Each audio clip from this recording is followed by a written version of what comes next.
मैं से हम पे आना आसान नहीं है, लड़ाई सारी मरी मैं की। क्या व्यक्ति सच में पैटर्न फॉलो करता है? पैटर्न मतलब किसी का ब्रेकअप हुआ, अब उसको जो दूसरा ढूंढना है, चाहे लड़का है चाहे लड़की है, उसी तरह के ढूंढता है जिससे पहले हर्ट हो चुका है। ऐसा है सच में? मेरे हिसाब से तो आजकल जो रिलेशनशिप है ना, वो रिलेशनशिप कम सिचुएशनशिप ज्यादा। ये तो बेसिक है यार, ये इसकी वजह से सबसे ज्यादा इशू आ रहा है। एक तो ना जब हम when we got into relationship तो हमें ये समझ में आ गया कि ये सेल्फ इंडिपेंडेंट है और इनको काम करना बहुत पसंद है, अपने काम से बहुत प्यार है। आपसे भी ज्यादा?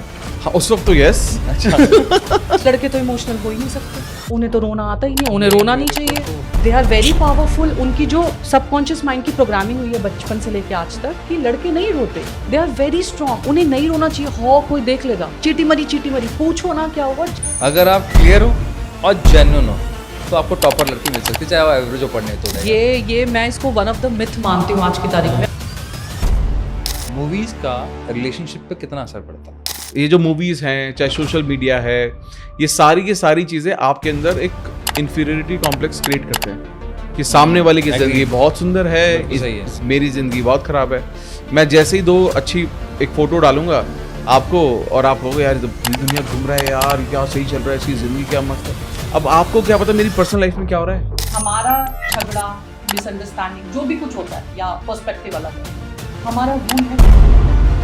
अगर कोई इंसान सिर्फ आपको प्यार करता है तो आई थिंक वो इससे कम कुछ नहीं कर सकता आपके लिए। आज के कपल के लिए आप रिसर्च देख लीजिए, आप सर्च कर लीजिए, आपको मैक्सिमम रिलेशनशिप में जो इशू नजर आ रहे हैं उसका 90% is lack of communication. Animal movie में रणवीर अपनी वाइफ को थप्पड़ मारता है, आज के टाइम में मार के दिखाए, सवाल ही पैदा नहीं होता। अगले टाइम में फैमिली खड़ी हो जाएंगी, डिवोर्स फाइल हो जाएंगे, लेकिन आपको लड़का कैसे है? रणवीर जैसा।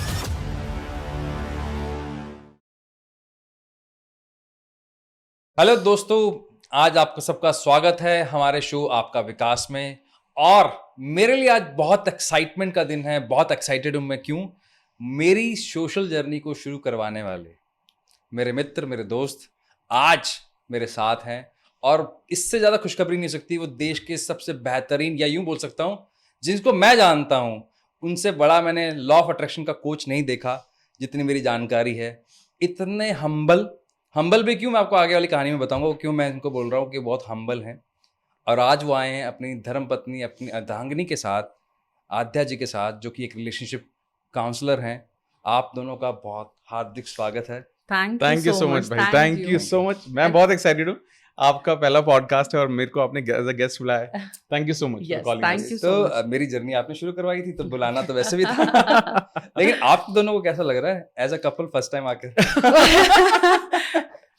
हाँ यार, ये तो मतलब एक्चुअली में हमारा साथ में तो पहले ही पॉडकास्ट है। हमने बहुत सारे हमने पॉडकास्ट किए हैं अलग अलग जगह पर, लेकिन एक साथ जाने का पहली बार मौका मिला है, तो ये थैंक्स टू यू। बड़ा अच्छा लग रहा है, बहुत अच्छा लग रहा है। As a husband wife will share our perspective, तो वो बहुत अच्छा लग रहा है। वो जरूरी भी है। दूसरा मैं भी बहुत एक्साइटेड हूँ, मुझे भी अच्छा लग रहा है। भगवान ने क्या डेस्टाइन लिखी है कि मुझे भी ऐसा मौका मिला कि फर्स्ट टाइम आप लोग ऐसे आ रहे हैं और वो भी हमारे चैनल पे आ रहे हैं। Thank you God.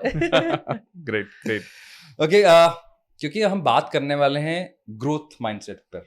हम बात करने वाले हैं, हमारा जो पर्पस है ना, हमारा पर्पस है कि हम खाली प्रोफेशनल लाइफ पे बात नहीं करें। ठीक है। जब मैं बात कर रहा हूँ लॉ ऑफ अट्रैक्शन की या मैनिफेस्टेशन की, उसका अल्टीमेटली गोल क्या है कि मैं खुश रहूं, राइट? तो खुश रहने के लिए चाहिए पहले मेरे घर में शांति हो, प्यार हो, मोहब्बत हो, पिक्चरों वाली नहीं लेकिन हो। तो उससे अच्छा क्या हो सकता है कि मैं आप दोनों से पूछूं, क्योंकि आप कपल की भी एक अपनी जर्नी है, लोग आपको पसंद करते हैं। थोड़ा सा अपने बारे में बताएं, आप कैसे मिले, कैसे आपकी रिलेशनशिप की शुरुआत हुई, और क्या उसमें सच में लॉ ऑफ अट्रैक्शन का कोई रोल था या नहीं था?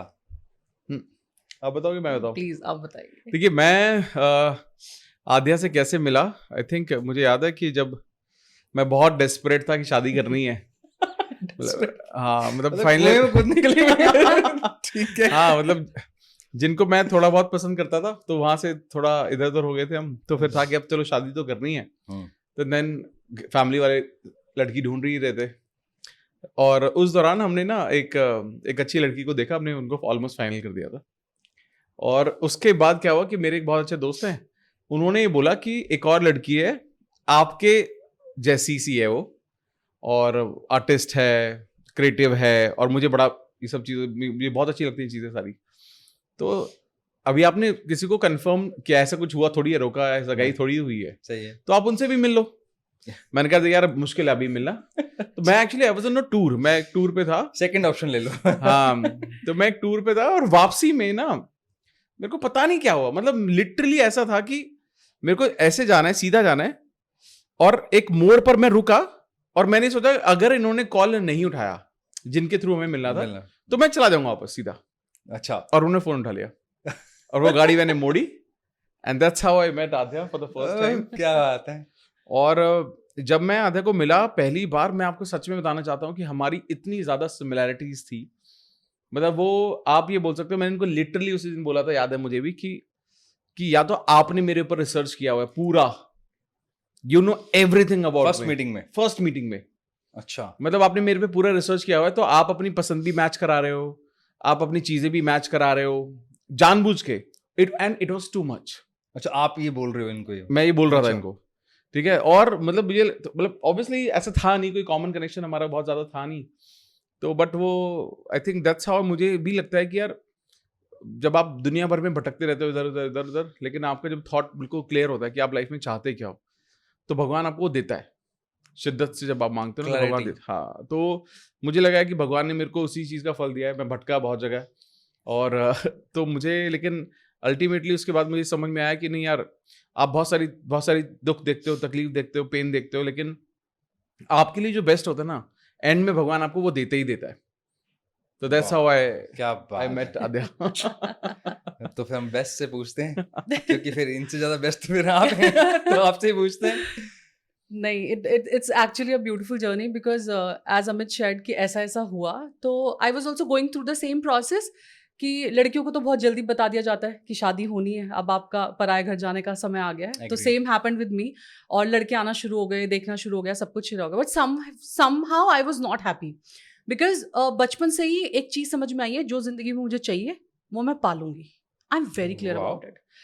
हार्डवर्क करना पड़ेगा, आई नो दिस कि करना पड़ेगा, बट मुझे मिल जाएगा। तो आई वॉज ऑलरेडी मुझे शायद वो मैनिफेस्टिंग का वर्ड शायद नहीं पता था, बट आई वॉज लाइक ऐसा लड़का होगा, वैसा लड़का होगा। अच्छा, जिस टाइम मैं ये सोचती थी कि ऐसा लड़का होगा, वैसा होगा, मुझे समझने वाला होगा, उस टाइम पे रेगुलरली मैं अपने ऊपर बहुत काम कर रही थी।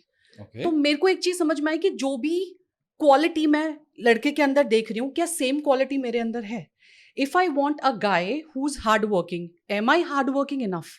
तो I was working on hard working. मैं अगर एक लड़का ऐसा ढूंढ रही हूँ कि मुझे पैसे वाला चाहिए, तो क्या मैं कमाना जानती हूँ, मैं वर्किंग हूँ? मैं अगर ऐसा ढूंढ रही हूँ कि उसके अंदर वैल्यूज हैं, तो क्या मेरे अंदर वो फैमिली वैल्यूज हैं? That is interesting. मतलब ये तो पॉइंट ऑफ व्यू अलग है, बहुत पर्सपेक्टिव अलग है। Because I was constantly working on my self. May be शायद ये this came from my father, because and मतलब आज सडनली आप ये बात पूछ रहे हैं, तो शायद ये अभी रिसेंटली मुझे ये कनेक्ट बैठ रहा है कि मुझे जो अपने पेरेंट्स की जो लाइफ मैंने देखी, जो मैं अपने फादर मदर की जो लाइफ मैंने देखी, तो वो मुझे एक आइडल लगती थी। So my mom and dad had a love marriage, they both studied in Jamia, teacher training साथ में करी। पापा ने मम्मी के पेरेंट्स को मनाया, फिर 5 साल वेट किया। इतने टाइम में उन्होंने खुद को तैयार किया। तो दिन में कॉलेज में काम करते थे, रात को ट्रक में जॉब, जूस की दुकान पे जॉब, यहाँ ताकि वो पैसे कमा सके। तो मैंने वो फेस देखा। तो हम ना ये स्टोरी सुन के बड़े हुए हैं कि मैंने बहुत मेहनत की है बेटा, आज ये जो छत है ना, बहुत मेहनत की है, आपकी जो अच्छी फीस है ना, मैंने बहुत मेहनत की है। तो मुझे ये समझ में आ गया कि मेहनत करने से सब कुछ मिलता है। तो गांव के शहर से अगर डैड आके यहाँ पे काम करा और एक छत बना ली दिल्ली जैसे शहर में, 3 बेटियों को बहुत अच्छे से पढ़ाया, बेटे को बहुत अच्छे से पढ़ाया, बेटा बेटी में कोई फर्क नहीं किया, दैट मीन्स ये मेहनत करने से सब कुछ मिलता है। ये लॉजिक मुझे बस इतना सा समझ में आ गया था। तो I was constantly working on myself, but मुझे ना when it comes to life partner, I was not happy and I had this thing कि ऐसा क्यों नहीं मिल रहा जैसा मैं चाह रही हूँ। सो whomsoever was coming on every Sunday देखने के लिए तो हमारी जिंदगी ना सिर्फ वो चाय पकौड़े सर्व करने में निकल गई। And the most important part is that person was coming, और हर कोई एक ही सवाल करता था कि उसे क्या चाहिए। बहू ऐसी चाहिए, खाना बनाना आना चाहिए, घर समेट के रखना आना चाहिए, यू नो, रिश्तेदारों को ये करना आना चाहिए। तो वो सब उनके क्राइटेरियाज थे। Amit was the first person when I met him. So my professor told about him to my father. उन्होंने बोला आप इतने लड़के देख रहे हो, एक मेरे कहने से देख लो, and she is my mother, my professor, everything to me. तो उन्होंने बोला मेरे कहने से देख लो। Then I met Amit. और फर्स्ट टाइम जैसे अमित ने शेयर किया कि इतनी चीजें हमारी मिलती थी, but the click moment was when he was the first guy who asked me, आप लाइफ में क्या करना चाहते हो? क्या बात है अमित भाई। कि आप क्या चाहते हो, आपके गोल्स क्या हैं, हम मिलके करेंगे, हम साथ में करेंगे. And then I was like कि ओके, यहाँ मेरा मैनिफेस्टिंग मैं से हम पर आ गया हूँ। मैं से हम पर आ गया. पहली मीटिंग में। पहली मीटिंग में. क्या बात है कि काफी सॉर्टेड हैं आप। और ये मुझे लगता है कि आपका ये जो आप सॉर्टेड हैं, आपके पेरेंट्स का रोल होता है, क्योंकि आपकी अपब्रिंगिंग ऐसी हुई है। Yes, मैं से हम पे आना आसान नहीं है, और लड़ाई सारी हमारी मैं की। बहुत इंटरेस्टिंग। और मतलब मैं तो ये सोच रहा हूँ भाई, कौन से ईरा की आप बात कर रहे हो। वो अंकल आंटी ने तब शादी करी, मतलब जहाँ पर तब मुश्किल था ये बात करना भी, सोचना भी कि आप लव मैरिज के बारे में सोच सकते हो। उन्होंने लव को अरेंज में कन्वर्ट किया। मानना पड़ेगा। मजा आ गया सुन के। मजा आ गया सीरियसली। लेकिन एक चीज से बात समझ में आ रही है मुझे, क्लैरिटी। आपको मैनिफेस्टेशन वर्ड पता है चाहे नहीं पता, लॉ ऑफ अट्रैक्शन वर्ड पता है नहीं पता, थंब रूल तो शायद फिर यही हो गया, क्योंकि आप इसके कोच हैं, मुझे बताना। क्लैरिटी है, उस क्लैरिटी के सराउंडिंग अगर आप काम कर रहे हो तो भगवान आपको देने के लिए तैयार है। एब्सोल्युटली। मतलब वो कहते हैं ना कि बहुत उतने साल पहले, 12-13 साल पहले, आई थिंक मुझे लॉ ऑफ अट्रैक्शन, मैनिफेस्टेशन के बारे में पता ही चला था ऑनेस्टली।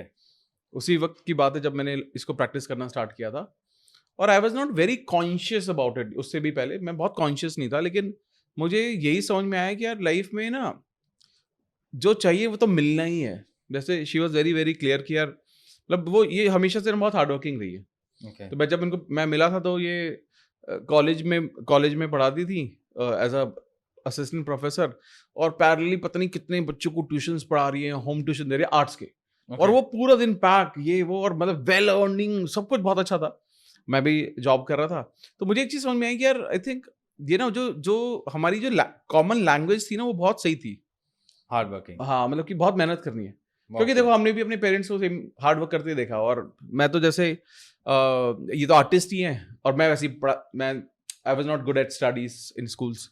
तो मुझे छेड़ा नहीं, मतलब हाँ आप तो पढ़ाई में अच्छे नहीं हो, और जो आप बीवी लाने वाले हैं वो असिस्टेंट प्रोफेसर है। देखो, जब जो इंसान खुद नहीं बढ़ता वो उसका भरपाई तो करता है कुछ ना कुछ। तो लेकिन अल्टीमेटली मुझे ये समझ में आया कि आई थिंक लाइफ में ना, मुझे ये शुरू से ही लगा है कि क्लैरिटी बड़ी इंपॉर्टेंट है। और जब आप क्लैरिटी के साथ जब आप लग जाते हो लाइफ में, गोल होना बहुत जरूरी है आपका।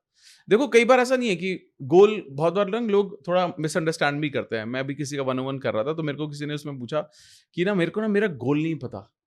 वो बहुत अच्छे लेवल पर बच्चा, बहुत सही कर रहा है काम, कह रहा मेरे को अल्टीमेटली क्या कर रहा है मुझे समझ में नहीं आ रहा है। फ्लो के साथ चल रहा है। हाँ, वो कंफ्यूज है बेसिकली, चल तो रहा है लेकिन वो समझ में नहीं आ रहा है। तो मैंने उसे बोला, भाई हमें कभी ये नहीं समझ में आता हमें करना क्या है, बट कई बार हमारे लिए ये बहुत ज्यादा क्लियर होता है कि उस करने से मुझे क्या मिलेगा वो क्लियर है। करने से क्या मिलेगा वो क्लियर है। अगर क्या मिलेगा वो क्लियर हो जाए तो प्रोसेस अपने आप मिल जाता है। ओके। तो फिर मैंने उसे बोला, मैंने कहा देखिए तेरी आज के टाइम में नीड क्या है। तेरी नीड है तू बाहर जा, you are outside India, and जब तुम बाहर हो इंडिया से तो तुम्हारा वे घर पर तुमने लोन लिया, पापा ने, फैमिली ने लोन लिया, और अच्छा खासा लोन है। तो पहला गोल क्या है? लोन पे करना है। ठीक है, मैंने कहा क्लियर है, फिर तो तुम्हारा भाई पैशन भी क्लियर है, पैसा कमाना है यार, बात खत्म होगी। हाँ। उसके बाद जब तुम उस लोन जब क्रॉस कर लोगे, कंप्लीट कर लोगे, उसके बाद का क्या गोल है? पेरेंट्स के लिए घर लेना, या उसके बाद क्या गोल आएगा? अपने लिए घर लेना। मैंने कहा कई बार ये नहीं पता होता कि मेरे को इस जॉब में रहना है या उस जॉब में रहना नहीं, वो प्रोसेस है। वो प्रोसेस है। इस जॉब से मुझे क्या मिल रहा है वो मेरा गोल है, वो क्लैरिटी है। ओके। और हाँ, बिल्कुल सही कह रहे हो आप, क्योंकि अगर मुझे गोल पता है तो मुझे प्रोसेस पेन नहीं देगा, बिल्कुल नहीं देगा। वो प्रोसेस को मैं एंजॉय करूंगा। करेक्ट। तो मैं ना हमेशा से, मतलब ऑब्वियसली मैं जिस बैकग्राउंड से हूँ, जो हमने बचपन जैसे काटा है, बड़ी थोड़ा मनी के रिलेटेड बहुत ज्यादा इश्यूज थे, और हमेशा से प्राइम थॉट था पैसा कमाना। यार मेरे पेरेंट्स ने सब कुछ बोला कि भैया इंडिया से बाहर चले जाओ, जहां जा सकते हो जाओ, जो करना है करो, पैसे कमाओ यार। क्योंकि देखो यार, जो जिसके घर में फाइनेंसेस नहीं है, उसके लिए उसका सपना ही कि बच्चा बड़ा हो जाए, पैसे कमा ले और हमारा ध्यान रख ले। यही है, इसी सपने से हम बड़े हुए हैं, और कोई सपना नहीं देखा हमने इसके अलावा। अब मेरे को लगता है अगर हम इंडिया की बात कर रहे हैं तो शायद मैक्सिमम लोग यही सोचते हैं भी अगर आप 1% को हटा दो तो 99% तो वैसे ही सोचते हैं। मैं भी उसी फैमिली से आया हूँ जहाँ पर उतना है कि जितना आपका घर चल रहा है, उससे ज्यादा चाहिए। यानी कि जो आपको लग्जरी की आप बात कर रहे हो, अच्छी लाइफ की बात कर रहे हो, तो उसके लिए तो पैसा कमाना। और हमारे घर में तो ऐसा भी था कि हमें कोई टेंशन नहीं है कि तुम बात कर रहे हो हमसे, नहीं कर रहे हो, कोई टेंशन नहीं है। अच्छा, मेरे घर वाले बोले कि तू इंडिया से बाहर सेटल हो जा, अकेला जाके रह ले, कोई दिक्कत नहीं, पैसा कमा लेकिन बेटा, पैसा कमाओ। ताकि जो सिचुएशन हम देख रहे हैं। मुझे लगता है मतलब ये ना डीएनए में क्लैरिटी, हाँ हो सकता है, है ना, आपको हो कोई सकता है। पार्टनर भी ऐसे मिली जो वो बहुत क्लियर क्लियर है बिल्कुल। और आपको नहीं लगता चाहे वो रिलेशनशिप हो, चाहे आपकी पर्सनल लाइफ हो, चाहे प्रोफेशनल लाइफ हो, क्योंकि आप भी कोचिंग में हैं, आप भी हैं, मैं भी हूँ, तो मैंने हर जगह एक ही चीज नोट की है, लोगों के पास क्लैरिटी ही नहीं है। करेक्ट, पेन नहीं है बहुत बड़ा ही, हाँ Correct. ये पेन तो है, करेक्ट। मतलब पार्टनर को लेके क्लियर नहीं है कि इसके मतलब जिसके साथ आप 4-5 7 साल निकाल चुके हो, 7 साल बाद आप बोल रहे हो यार कंफ्यूजन है, ये कहाँ हो, कहाँ स्टैंड कर रहे हो, जिसकी पढ़ाई कर ली और 6 साल बाद कर रहे हो यार ये वाली मेरे को इस जॉब में नहीं जाना, और फिर उसके बाद आपने 10 साल निकाल लिए इस जॉब में, अब मुझे लगता है कुछ और करना है, तो कहाँ मतलब कहाँ स्टैंड कर रहे हैं हम, फ्लो के साथ जा रहे हैं। Correct. आपके पास भी इस तरह के केसेस आते हो? देखो केसेस तो डेफिनेटली आते हैं, लेकिन क्योंकि रिलेशनशिप काउंसलर हैं तो इनको बहुत आते हैं, जिसमें आप बहुत बात करते हो अबाउट सिचुएशनल रिलेशनशिप की, ये बहुत केसेस एब्सोल्युटली हैं। यस, बिकॉज लाइक जैसे आपने बोला कि क्लैरिटी नहीं है, क्लैरिटी नहीं है, गोल नहीं है, कुछ भी नहीं है। और अगर हम बात करें स्पेसिफिक रिलेशनशिप की, तो as I was sharing with you कि आजकल जो रिलेशनशिप है ना, वो रिलेशनशिप कम सिचुएशनशिप ज्यादा ये है। बड़ा नया वर्ड है, मैंने पहली बार सुना है सिचुएशनशिप है। मैंने भी अभी थोड़े दिन पहले ही डिस्कवर किया, somebody was sharing with me कि एक्चुअली अभी जो रिलेशंस हो गए हैं दैट इज सिचुएशनशिप। सिचुएशन क्या है, आज थोड़ा सा नीड लग रहा है, इमोशनल फिजिकल नीड लग रहा है, देखते हैं कब तक चलेगा। तो लाइक यू नो वो एग्जाम्पल हो गया ना कि किसी को AC 17 पे रखना है, किसी को 24 पे रखना है, लेकिन कुछ ऐसे भी हैं जो रजाई से एक पैर बाहर निकाल के सोते हैं। तो वो जो रजाई से एक पैर बाहर निकाल के सोते हैं वो सिचुएशनशिप है कि यहाँ कुछ हुआ और वहां यहाँ निकले। ओके, तो they don't have that goal कि हमें इसके साथ पार्टनरशिप निभानी है, हमें शादी करनी है। वो कॉन्वर्सेशंस ही नहीं है आज की तारीख में। उस कॉन्वर्सेशन से हर कोई भाग रहा है। लाइक हमारे टाइम पे मतलब इतना डायनासोर के जमाने में नहीं है हम, बट स्टिल जब हमने शादी करी है, जब हमने अपने पेरेंट्स को देखा, हमने तो एक ही से निभाते हुए देखा। हाँ मैं ये क्लियर है कि हाँ। मतलब शादी यही है ना? मतलब इसी हाँ। के साथ That's it. रहना है। That's हाँ, it. कि इसी के साथ रहना है, इसी के साथ निभानी है। वो संभल रही है, नहीं संभल रही, तो संभालेंगे ना, समझेंगे कि कैसे संभाली जाएगी, एग्रीड। उसके सॉल्यूशंस निकालेंगे कि कैसे ठीक किया जा सकता है। बट आज सॉल्यूशन पे तो बात ही नहीं करनी। सॉल्यूशन पे बात तब होगी जब वो एक्चुअली क्वेश्चन क्लियर होगा। वो क्लैरिटी नहीं है कि शादी करनी है, शादी के बाद हम ऐसे करेंगे वैसे करेंगे, वैसा कुछ भी नहीं है। इनफैक्ट आज की तारीख में रिलेशनशिप में बहुत लोग जो सफर कर रहे हैं क्योंकि कॉन्वर्सेशंस ही नहीं है। इसका भी रीजन सबसे बड़ा यही है। तो कुछ तो जो सिचुएशनशिप में उनका तो कोई फ्यूचर है ही नहीं, उन्हें तो कोई क्लैरिटी नहीं है। सिचुएशन के हिसाब से 6 महीने, 8 महीने, साल, 2 साल, 3 साल, हमारे तो दिमाग में कभी सवाल ही नहीं आया इस हाँ। तरह का। करेक्ट। तो वही है आज की तारीख में कि वो बात ही नहीं करे। और जिन्होंने इस बारे में शादी की कर ली बट अगेन गोल्स की बात नहीं करी, उस क्लैरिटी पे बात नहीं करी, वो शादी के बाद सफर कर रहे हैं। क्योंकि जब वो वीकेंड्स पे मिलते थे तब तो प्यार भरी बातें होती थी, क्योंकि वक्त कम होता है ना, जॉब से आ रहा है वैसे एक भी इंसान। जॉब से क्या दूसरा अपना फेस कौन सा दिखाएगा व्यक्ति पहले? हाँ exactly. करेक्ट है, नेचुरली अच्छा ही दिखाएगा ना। हाँ। अब जैसे घर पे लोग जो शादी की बात करने आते हैं, वो आपको पहली मीटिंग में नहीं बताएगा that he is drinking, he is smoking, या उसका कैसा नेचर कभी भी नहीं कभी भी नहीं बताएगा। बताएगा। बट शादी के बाद फिर भी बता दे, बट वो पहली मीटिंग में नहीं बताया। तो स्टार्टिंग की जो कुछ मीटिंग्स होती हैं उसमें इंसान अपना एक अच्छा रूप आप दिखाता तो है। फिर भी दिल्ली से हो, जैसे मैं तो राजस्थान के एक ऐसे एरिया से बिलोंग करता हूँ जो पाकिस्तान पंजाब बॉर्डर से आता है। तो उस साइड की बेल्ट में तो एक बहुत बात चलती है, दारू पीता है, कुछ और करता है, शादी कर दो सेट हो जाएगा। अच्छा। तो वहाँ पे तो बहुत सिस्टम कोई बिगड़ा हुआ है ना, तो शादी कर दो सेट कर हो नहीं, जाएगा। ये मैं इसको वन ऑफ द मिथ मानती हूँ आज की तारीख में। अगर आप ये वाली बात शेयर ये कर रहे हैं एक्चुअल में ऐसा है कि ये this is one of the myth कि शादी कर दो सही हो जाएगा, एक बार बाप बन जाएगा, रास्ते पे आ जाएगा। रास्ते में अगर बिगड़ा हुआ है ना, एक बार जैसे नहीं। बच्चा होगा ना, दोनों का रिलेशनशिप भी सुधर जाएगा। मिथ की जो आपने बात की, तो मेरे लिए नहीं, आपने जो बात की कि हमारे यहाँ ऐसा सोचा जाता है कि शादी कर दो तो ठीक हो जाएगा, ये हो जाएगा, तो मैं इसको वन ऑफ द मिथ मानती हूँ रिलेशनशिप का, कि ये बहुत बड़ा मिथ है जो बहुत सारे एरियाज में या बहुत सारे लोगों के साथ आज भी है, कि थॉट प्रोसेस में कि शादी कर दो ठीक हो जाएगा, बाप बन जाएगा, लाइन पे आ जाएगा, उसके बाद ये हरकतें नहीं करेगा। ऐसा नहीं होता। जब एक इंसान की हैबिट है, आप उस हैबिट को सिर्फ एक शादी के बंधन से चेंज कर सकते हो? Answer is no, right. तो ये पॉसिबल ही नहीं है। तो ये बहुत बड़ा मिथ है जो आज लोगों को तोड़ने की जरूरत है, क्योंकि इससे मैंने बहुत सारे रिलेशनशिप ऑलरेडी खराब होते हुए देखे हैं। मुझे ऐसा लगता है, शायद हो सकता है ये मेरा परसेप्शन हो, या मुझे ऐसा लगता है इसका पीछे का रीजन शायद ये रहेगा। पहले क्या था, लेडीज वर्किंग नहीं थी, वर्किंग प्रोफेशन थे ही नहीं, और लड़का है जो वो काम कर रहा है, अब वो गलत आदतों में पड़ गया, लड़की आएगी उसको घर के चलाने के लिए पैसा चाहिए, वो तो बाहर जाती नहीं है, तो वो थोड़ा सा स्ट्रिक्टली हैंडल करेगी और बहुत ज़्यादा अपोज नहीं करेगी किसी भी तरह का जब वो किसी तरह की बदतमीजी करेगा। तो शायद वो एक पर्सपेक्टिव चलता आ रहा है, वो एक बैठ गया बिलीफ सिस्टम, लेकिन अब वो थोड़ा चलेगा, अब तो सिस्टम चेंज हो गया है। हर किसी के 1 या 2 बच्चे हैं और उस बच्चों को उस किस तरह अपब्रिंगिंग हो रही है, उस तरह हो रही है कि हाँ भाई हम आपको सेल्फ रिस्पेक्ट के साथ जीना है। अगर मैं सेल्फ रिस्पेक्ट की बात करूं, आपको क्या लगता है, मतलब जो आज के टाइम पे जितने भी रिलेशनशिप के इश्यूज आ रहे हैं उसके पीछे का बेसिक रीजन अगर आपको बताना पड़ेगा, ये तो बेसिक है यार, ये इसकी वजह से सबसे ज्यादा इशू आ रहा है, या ये चीजें जो ये अगर आ जाए ना तो किसी भी तरह का रिश्ता है वो सुधर जाएगा, क्या लगता है आपको? मेरे हिसाब से तो आज के टाइम में लोग शुरू में जब क्या करते हैं, when they get into a relationship, सबसे पहले तो अपनी पहचान खोते हैं। पहचान खोते हैं? खोते हैं, ओके, ठीक है, which is basically nothing but a fake version of their life.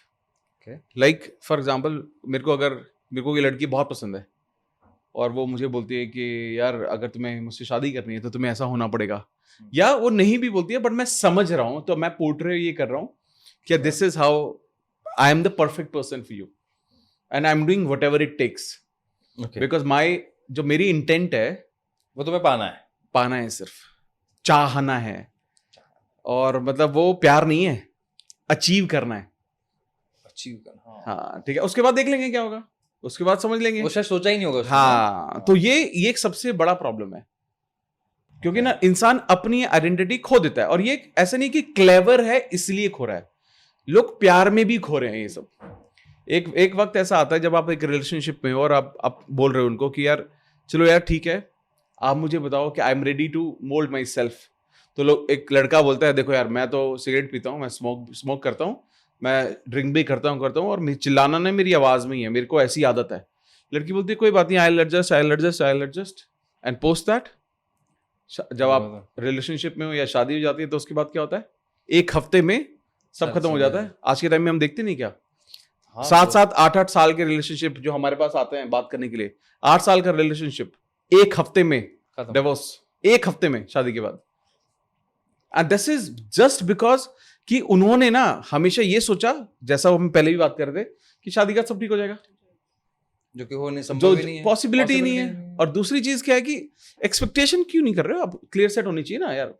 और इंसान जब अपने आप को भूल जाएगा तो खुश तो कभी रह नहीं सकता। एग्रीड, 100% एग्रीड है ना। तो आज मुझे लगता है कि हमारा बॉन्ड जो स्ट्रांग है वो सिर्फ इस वजह से सबसे ज्यादा है। आई थिंक बाद में Aadhya will add on to this, क्योंकि ना हम एक दूसरे की इंडिविजुअलिटी पर को क्वेश्चन नहीं करते, हम उसकी बहुत रिस्पेक्ट करते हैं। हमारे पॉइंट ऑफ व्यू बहुत चीजों में डिफरेंट होते हैं, क्योंकि मैं बिल्कुल अलग पर्सनालिटी हूँ, ये बिल्कुल अलग पर्सनालिटी है, होना भी यही चाहिए, ठीक है, होता भी यही है। हाँ, लेकिन हम कभी भी ये नहीं बोलते कि तुम गलत हो।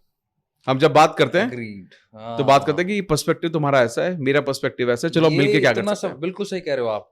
और जब हम कभी ब्लेम गेम खेलते हैं तो कैसे होता है, यार तूने ये गलत किया। हाँ, तो फिर तो कुछ इसका तो एंड ही नहीं है ना, फिर there is no end to it. But अगर आप इंडिविजुअलिटी की रिस्पेक्ट करते हो और आप दिखाते हो this is what I think, and ये आप शुरू से ऐसे हो, ऐसे नहीं कह रहा हूँ कि मैं ब्लंट हूं तो मैं शुरू से, हाँ जो बुरी आदतें मुझे चेंज करने की जरूरत है, जो खराब चीजें मैं बदलूंगा, बिल्कुल बदलूंगा, लेकिन मैं कभी ऐसी एक्सपेक्टेशन क्रिएट नहीं करूंगा जो कि बहुत अनरिजॉल्व होंगी। कुछ चीजें हैं जो मेरे अंदर अभी भी हो सकता है बिल्कुल खराब हो, कुछ इन्होंने समझ ली, कुछ मैंने समझ ली, डिफरेंसेस को समझ गए हम, and we are loving it, है ना। What do you think? Yes definitely, कि ये एक्चुअली फैक्ट है जो अमित बोल रहे हैं कि हम ब्लेम गेम नहीं खेलते, बिकॉज हमें पता है कि पर्सपेक्टिव अलग है। तो हमने वक्त के साथ ये चीज़ समझ ली, चाहे आप उसे लॉ ऑफ अट्रैक्शन के थ्रू बोल सकते हैं या रिलेशनशिप को इतना वक्त हो गया है तो इसके थ्रू ये समझ लिया कि ब्लेम गेम करके कोई फ़ायदा नहीं है। इंसान खुद भी गलत हो सकता है, हर बार अपनी गलती का मटका किसी और के सर फोड़ के कोई फ़ायदा नहीं है। वो एक बहुत अच्छा शेर है ना, बहुत अच्छा दोहा है कबीरदास जी का कि बुरा जो देखन मैं चला बुरा न मिले कोई, जो देखा मन आपना मुझसे बुरा ना कोई। तो हम लोगों को जो ब्लेम कर रहे हैं, हम खुद के अंदर झांक के नहीं देख रहे कि गलती कहाँ हो रही है। हमने ये समझा अपनी जर्नी में कि पहला तो हमने अपना फोकस कि एक दूसरे पे डालने की बजाय खुद पे डालते हैं, खुद को ठीक करते हैं, खुद के लिए काम करते हैं. That should be the first thing. Second is कि ब्लेम गेम खेलने से अच्छा है खुद को पहचानो, समझो कि कहाँ गलतियां हो रही है, उन पे काम करो. और हमने एक बहुत अच्छी चीज अपनी लाइफ में घोल के पी ली है. दैट इज एक वो बहुत अच्छा है ना DDLJ का डायलॉग कि बड़े बड़े देशों में छोटी छोटी बातें होती रहती हैं. तो वो जो छोटी हैं वो हम इग्नोर कर देते हैं, मतलब जिसका कोई मायने नहीं है. अब वो छोटी छोटी बातें लेके अगर आप लड़ने बैठ जाओगे या एक दूसरे को ब्लेम करने बैठ जाओगे तो इसका कोई रिजल्ट नहीं आने वाला. तो मोस्ट इंपॉर्टेंट ये है कि हमारे रिलेशनशिप में, जैसे अमित ने बोला कि अपनी वर्थ हमारी है और हम एक दूसरे की वर्थ को भी वैल्यू करते हैं, रिस्पेक्ट करते हैं. और साथ में कि ब्लेम गेम हम नहीं खेलते, बिकॉज हमें पता है कि गलती मेरी भी हो सकती है. तो वो बहुत इंपॉर्टेंट है. मुझे ऐसा लगता है कि आपने शायद भगवत गीता को ना बहुत ढंग से अंदर समा लिया है. क्योंकि जब उसमें बोला जाता है ना कि व्यक्ति गलत नहीं होता, कर्म गलत होता है. तो आप एक्चुअली उसको जी रहे हो. कहना बहुत आसान है. आपने बहुत अच्छी बात बोली कि पर्सपेक्टिव की बात हो रही है. तो आपने ये नहीं बोला कि आध्या ये गलत कर रही है, आध्या जी ने ये नहीं बोला कि अमित ये गलत कर रहे हैं. ये पर्सपेक्टिव मेरा है और आपके पर्सपेक्टिव से क्या है.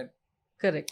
दिस इज कॉल कि आपने नॉलेज ली है या उसको जिया है. ये जिया हुआ है. वैसे भी आप दोनों के अंदर एक और कंपैटिबिलिटी देख रहा हूँ. भाई साहब आपने भी कॉफी कलर पहना है, मैं भी. तो सेम, मतलब कुछ नेक्स्ट लेवल का.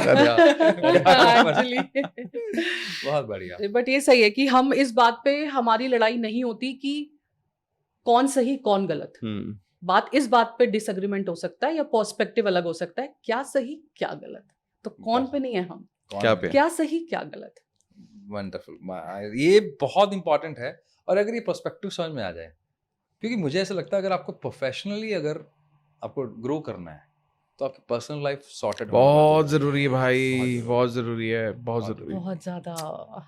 मतलब आप दोनों को देख के एक तो ऐसे ही बहुत अच्छा लग रहा है, ठीक है ना. तो मैं चाहूंगा कि आप बताना, क्योंकि आपके पास केसेस भी आते हैं, हम सभी काउंसलिंग फील्ड से बिलोंग करते हैं. आपका पर्सनल, आपकी जो प्रोफेशनल लाइफ की ग्रोथ हुई उसमें आपकी पर्सनल लाइफ का कितना हाथ है. और आप जो फेलियर्स देखते हो, क्योंकि आपके पास केसेस हैं, हमारे पास केस स्टडीज हैं, जिनकी कहने को जिनके पास बहुत कुछ है प्रोफेशनल दिखने में, लेकिन अंदर से जब आपसे हमसे जब बात करते हैं हमें पता है कि अंदर से खत्म है व्यक्ति यार. मतलब जीने की इच्छा तक खत्म है उसको. तो मतलब क्या है आपके लिए, कैसा इंपॉर्टेंट रहा जब आप प्रोफेशनली ग्रो कर रहे थे? पर्सनल लाइफ का कितना आपका इनटेक रहा कि हाँ यार कि ये पर्सनल लाइफ की वजह से मैं ग्रो कर पाया? और फेलियर्स जो दूसरों के देखते हैं उसमें क्या रहा? देखिए, मैं तो ये समझूंगा कि एक तो ना, जब हम when we got into relationship तो हमें ये समझ में आ गया कि ये सेल्फ इंडिपेंडेंट है और इनको काम करना बहुत पसंद है, अपने काम से बहुत प्यार है. और इनको ज्यादा? हाँ, आपसे भी ज्यादा? हाँ, उस वक्त तो यस. अच्छा. ठीक है. और इनको भी ये समझ में आ गया कि यार ये बंदा है जो इनकी जो बेसिक वैल्यू सिस्टम है वो ये है कि यार मेहनत करो बेटा, कुछ नहीं रखा है, बाकी सब इधर उधर जाने में, पैसा कमाओ, घर सही रहेगा तो सब कुछ ठीक रहेगा. तो हम दोनों ने ना अपनी लाइफ में आज तक भी हमने बहुत मेहनत की है. Even today I work for मैं आज भी, मतलब हमारा एक मॉर्निंग सेशन होता है 4:45 बजे मैं उठता हूँ रोज सुबह. ऑलमोस्ट 5 बजे 4:45 मैं डेली उठता हूँ. और मतलब आप ये समझ जाओ कि आई स्लीप एट 10-11. तो मतलब ये मैं 16 घंटे 18 घंटे में काम करता हूँ इवन टुडे. और and I love it. It's not that I am into stress. मैंने टचवुड मैंने कभी आज तक भी आधे को नहीं बोला यार बहुत हेक्टिक चल रहा है, क्योंकि मैंने एक चीज हमेशा से सुनी कि भैया भगवान से ना बहुत सारा काम मांगो, बहुत सारा काम मांगो. सक्सेस भी मत मांगो, पैसे भी मत मांगो, बस बहुत सारा काम मांगो तो सब कुछ अपने आप ही मिल जाता है. एंड मुझे लगता है कि हम दोनों ने एक दूसरे को ये बहुत रिस्पेक्ट की और स्पेस दिया इस बारे में कि यार चलो ठीक है, तुम अपना काम संभालो, मैं अपना काम संभालती हूँ. और हमने आई थिंक, मुझे याद है कि जब से हम साथ में, हम आई थिंक कभी भी ऐसा दौर नहीं आया कि हम में से कोई एक भी फ्री रहा हो. अब तक भी नहीं. बहुत सारी चीजें हमने साथ ही मिलकर करी हैं. ज्यादातर चीजें हम साथ ही मिलकर करते हैं. इंटरेस्टिंग. ठीक है. आज हम कंटेंट क्रिएशन की जर्नी में है, ये कंटेंट क्रिएशन की जर्नी में है. एंड देन काउंसलिंग भी कर रही हैं. इनकी पीएचडी चल रही है, डॉक्टरेट चल रही है. हाँ बिल्कुल. जामिया से कई बार फोन पे बात होती है, दीवाना को संभाल रहे होते हैं. हाँ करेक्ट. तो जब ये कॉलेज जाती हैं तो मैं देखता हूँ. हाँ. जब मेरा कहीं बाहर शूट है तो ये देख रही हैं. हमारे पास हाउस हेल्प भी है जो रहते हैं साथ में, लेकिन हम बेटी छोटी है तो हम उसको अकेला नहीं छोड़ते. तो कहीं ना कहीं हमें ना ये रिस्पेक्टिंग ये बहुत इंपॉर्टेंट है. और मैं ये मानता हूँ कि एक इंसान जो आज अपने रिलेशनशिप में स्ट्रगल कर रहा है, अगर वो स्ट्रगल बंद हो जाए ना मैं गारंटी के साथ कह सकता हूं वो अपनी करंट सिचुएशन से 10x जाने में 1 साल भी नहीं लगेगा। और लोगों को लगता है कि मैं पहले काम कर लूं, ना रिश्ता बाद में संभाल लूंगा। ना उल्टा है, बिल्कुल उल्टा, अरे, बिल्कुल उल्टा है। अगर लोगों ने अपने रिलेशनशिप संभाल लिए, तो मतलब काम आप अपने सोचो एक इंसान है, मेल हो या फीमेल, उसका फोकस अगर उसका करियर ओरिएंटेड है और अच्छा करना चाहता है लाइफ में, पोटेंशियल भी है उसमें, उसका फोकस होना चाहिए कि यार मुझे कहाँ किस एरिया में ग्रो करना है, मेरे को कहाँ ग्रोथ मिल सकती है, क्या बिजनेस, क्या जॉब, क्या प्रोफाइल, ये फोकस होना चाहिए। अगर उसका फोकस ये है कि अभी तो मैं जॉब जा रहा हूँ, वापस आके घर आके कलेश होगा, अभी तो मैं जा रहा हूँ वीकेंड पे ये इशू आएंगे, सोचो इंसान की प्रोडक्टिविटी कहाँ ही गई। एग्रीड, 100%। तो वो क्या कर रहा है, वो सुबह घर से एक अलग वाइब्रेशन के साथ निकल रहा है, ऑफिस में सेम सिमिलर वाइब्रेशन कैरी कर रहा है, तो उसकी ग्रोथ तो है ही नहीं फिर वो। और जब वो घर पर आ रहा है देन वो वापस है, फिर वो भागना चाह रहा है, and that's when people get into lot of bad habits, चाहे वो स्मोकिंग हो, चाहे वो ड्रिंकिंग हो, चाहे वो एक्स्ट्रामैरिटल अफेयर्स हो। उन हर किसी को, हर कोई कंधा ढूंढ रहा है उस चीज के लिए, हालांकि कुछ लोग तो शौकिया ढूंढ रहे हैं। ठीक है, अच्छा ये भी है। हाँ, ये तो, अरे इनको पूछो, इनके पास ऐसे कैसे केस आते हैं, वो तो ये बोलते हैं कि सब कुछ सही चल रहा है, कुछ तो फन चाहिए, कुछ तो फन चाहिए। My god, and that too I mean came from very close friend, right? Close friend. And very good profile. Very good profile. अरे बहुत दिन से कुछ फन नहीं हुआ है, चलो लेट्स डू अ फन। अरे भाई साहब, फन। तो आई थिंक रिलेशनशिप, मुझे ऐसा लगता है मैं अपनी लाइफ में रिलेशनशिप को सबसे ऊपर रखता हूँ, चाहे आपके पार्टनर के साथ हो, चाहे आपकी फैमिली के साथ हो। आपके रिलेशनशिप अगर पहली प्रायोरिटी पर हैं, तो ठीक है, आप जिंदगी में सब कुछ कर सकते हो, चाहे कुछ भी हो। बहुत बड़ी बात है, सही बात है। और एक्चुअली में यही हम शायद गलती कर रहे हैं, मैक्सिमम लोग यही गलती कर रहे हैं कि उनको लगता है कि ये तो बाद में देख लेंगे, कहाँ जाएगा यार, हाँ, कहाँ जाएगा ये तो पापा है, ये मम्मी है, कहाँ जाएंगे, या ये मेरी पार्टनर है, मेरी गर्लफ्रेंड है, मेरी वाइफ है। अच्छा, यहाँ पर ना एक बड़ा इंटरेस्टिंग है, क्योंकि देखो मैं आया हूँ बहुत ही छोटे टाउन से, हम रिलेशनशिप को पता क्या समझते हैं, बॉयफ्रेंड गर्लफ्रेंड वाला कल्चर। लेकिन जब मैं आपसे बात कर रहा हूँ तो रिलेशनशिप का मतलब है हस्बैंड वाइफ, कपल की बात कर रहे हो, क्योंकि आप एक अरेंज मैरिज के प्रोसेस से निकले।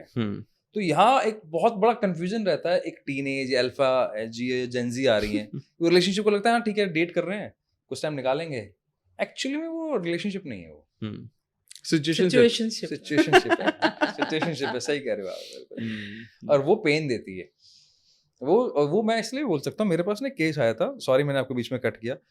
अब वो केस ऐसा था, लड़की का केस था, वो ऐसे बहुत सारे आए हैं लेकिन वो मुझे बहुत दिल के करीब है, तो उसको हमने स्पेशली कहा था। वो ब्रेकअप से निकली थी एंड शी इज जस्ट 18 या 19, और आजकल बहुत कॉमन हो गया कि 14-15 में एक रिलेशनशिप होता है, ठीक है ना। तो उसको हमने स्पेशली बोला अब आप कॉलेज में जा रही हो, ब्रेकअप हुआ है, ब्रोकन हो, कोई ना कोई कंधा मिलेगा, जिसने कंधा देना वो भी ढूंढ रहा है तुम्हें और तुम भी ढूंढ रही हो, तुम्हें कंधा चाहिए, नोइंगली या अननोइंगली। एक ही रिकमेंडेशन दी थी कि सिर्फ दोस्ती तक रखना, आगे नहीं जाना, गलती से भी किस नहीं करनी किसी तरह के फिजिकल रिलेशनशिप पे, इवन किस तक अलाउ नहीं था, क्योंकि हम तो ब्रेन पढ़ते हैं, लेकिन कहाँ मानते हैं।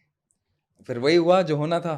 होने के बाद फिर जब ब्रेकअप हुआ, पहले वाले ब्रेक से, जब पहला ब्रेकअप हुआ था जब हमारे पास आए थे, जिंदगी खत्म है बस।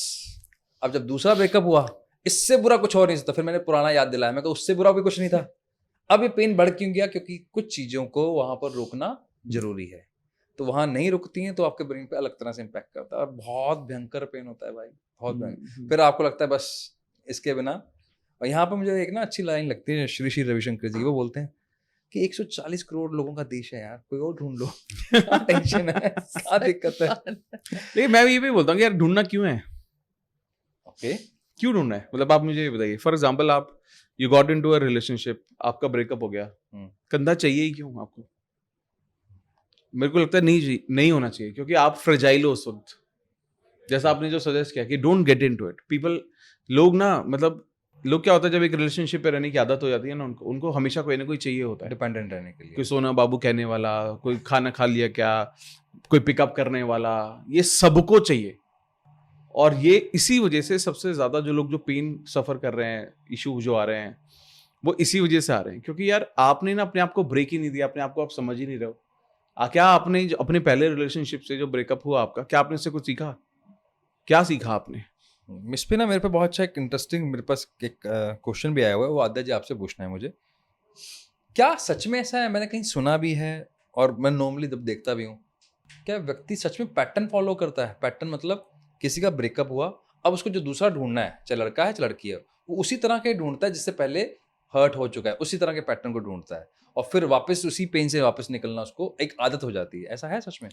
बिल्कुल है, बिकॉज इंसान का जो थॉट प्रोसेस है, जो पैटर्न है, एक टाइम के बाद वो फिक्स्ड पैटर्न पे लाइफ जीने लगता है। और ये होता कैसे, ये बहुत बार ऐसा होता है कि ये जो उसकी जो अपब्रिंगिंग होती है ना, वहाँ से शुरू हुआ होता है। सो फॉर एग्जाम्पल, अगर मैंने आपसे बोला कि मैंने अपने पेरेंट्स के लिए क्या देखा, मैंने देखा एक अच्छा हस्बैंड वाइफ कपल।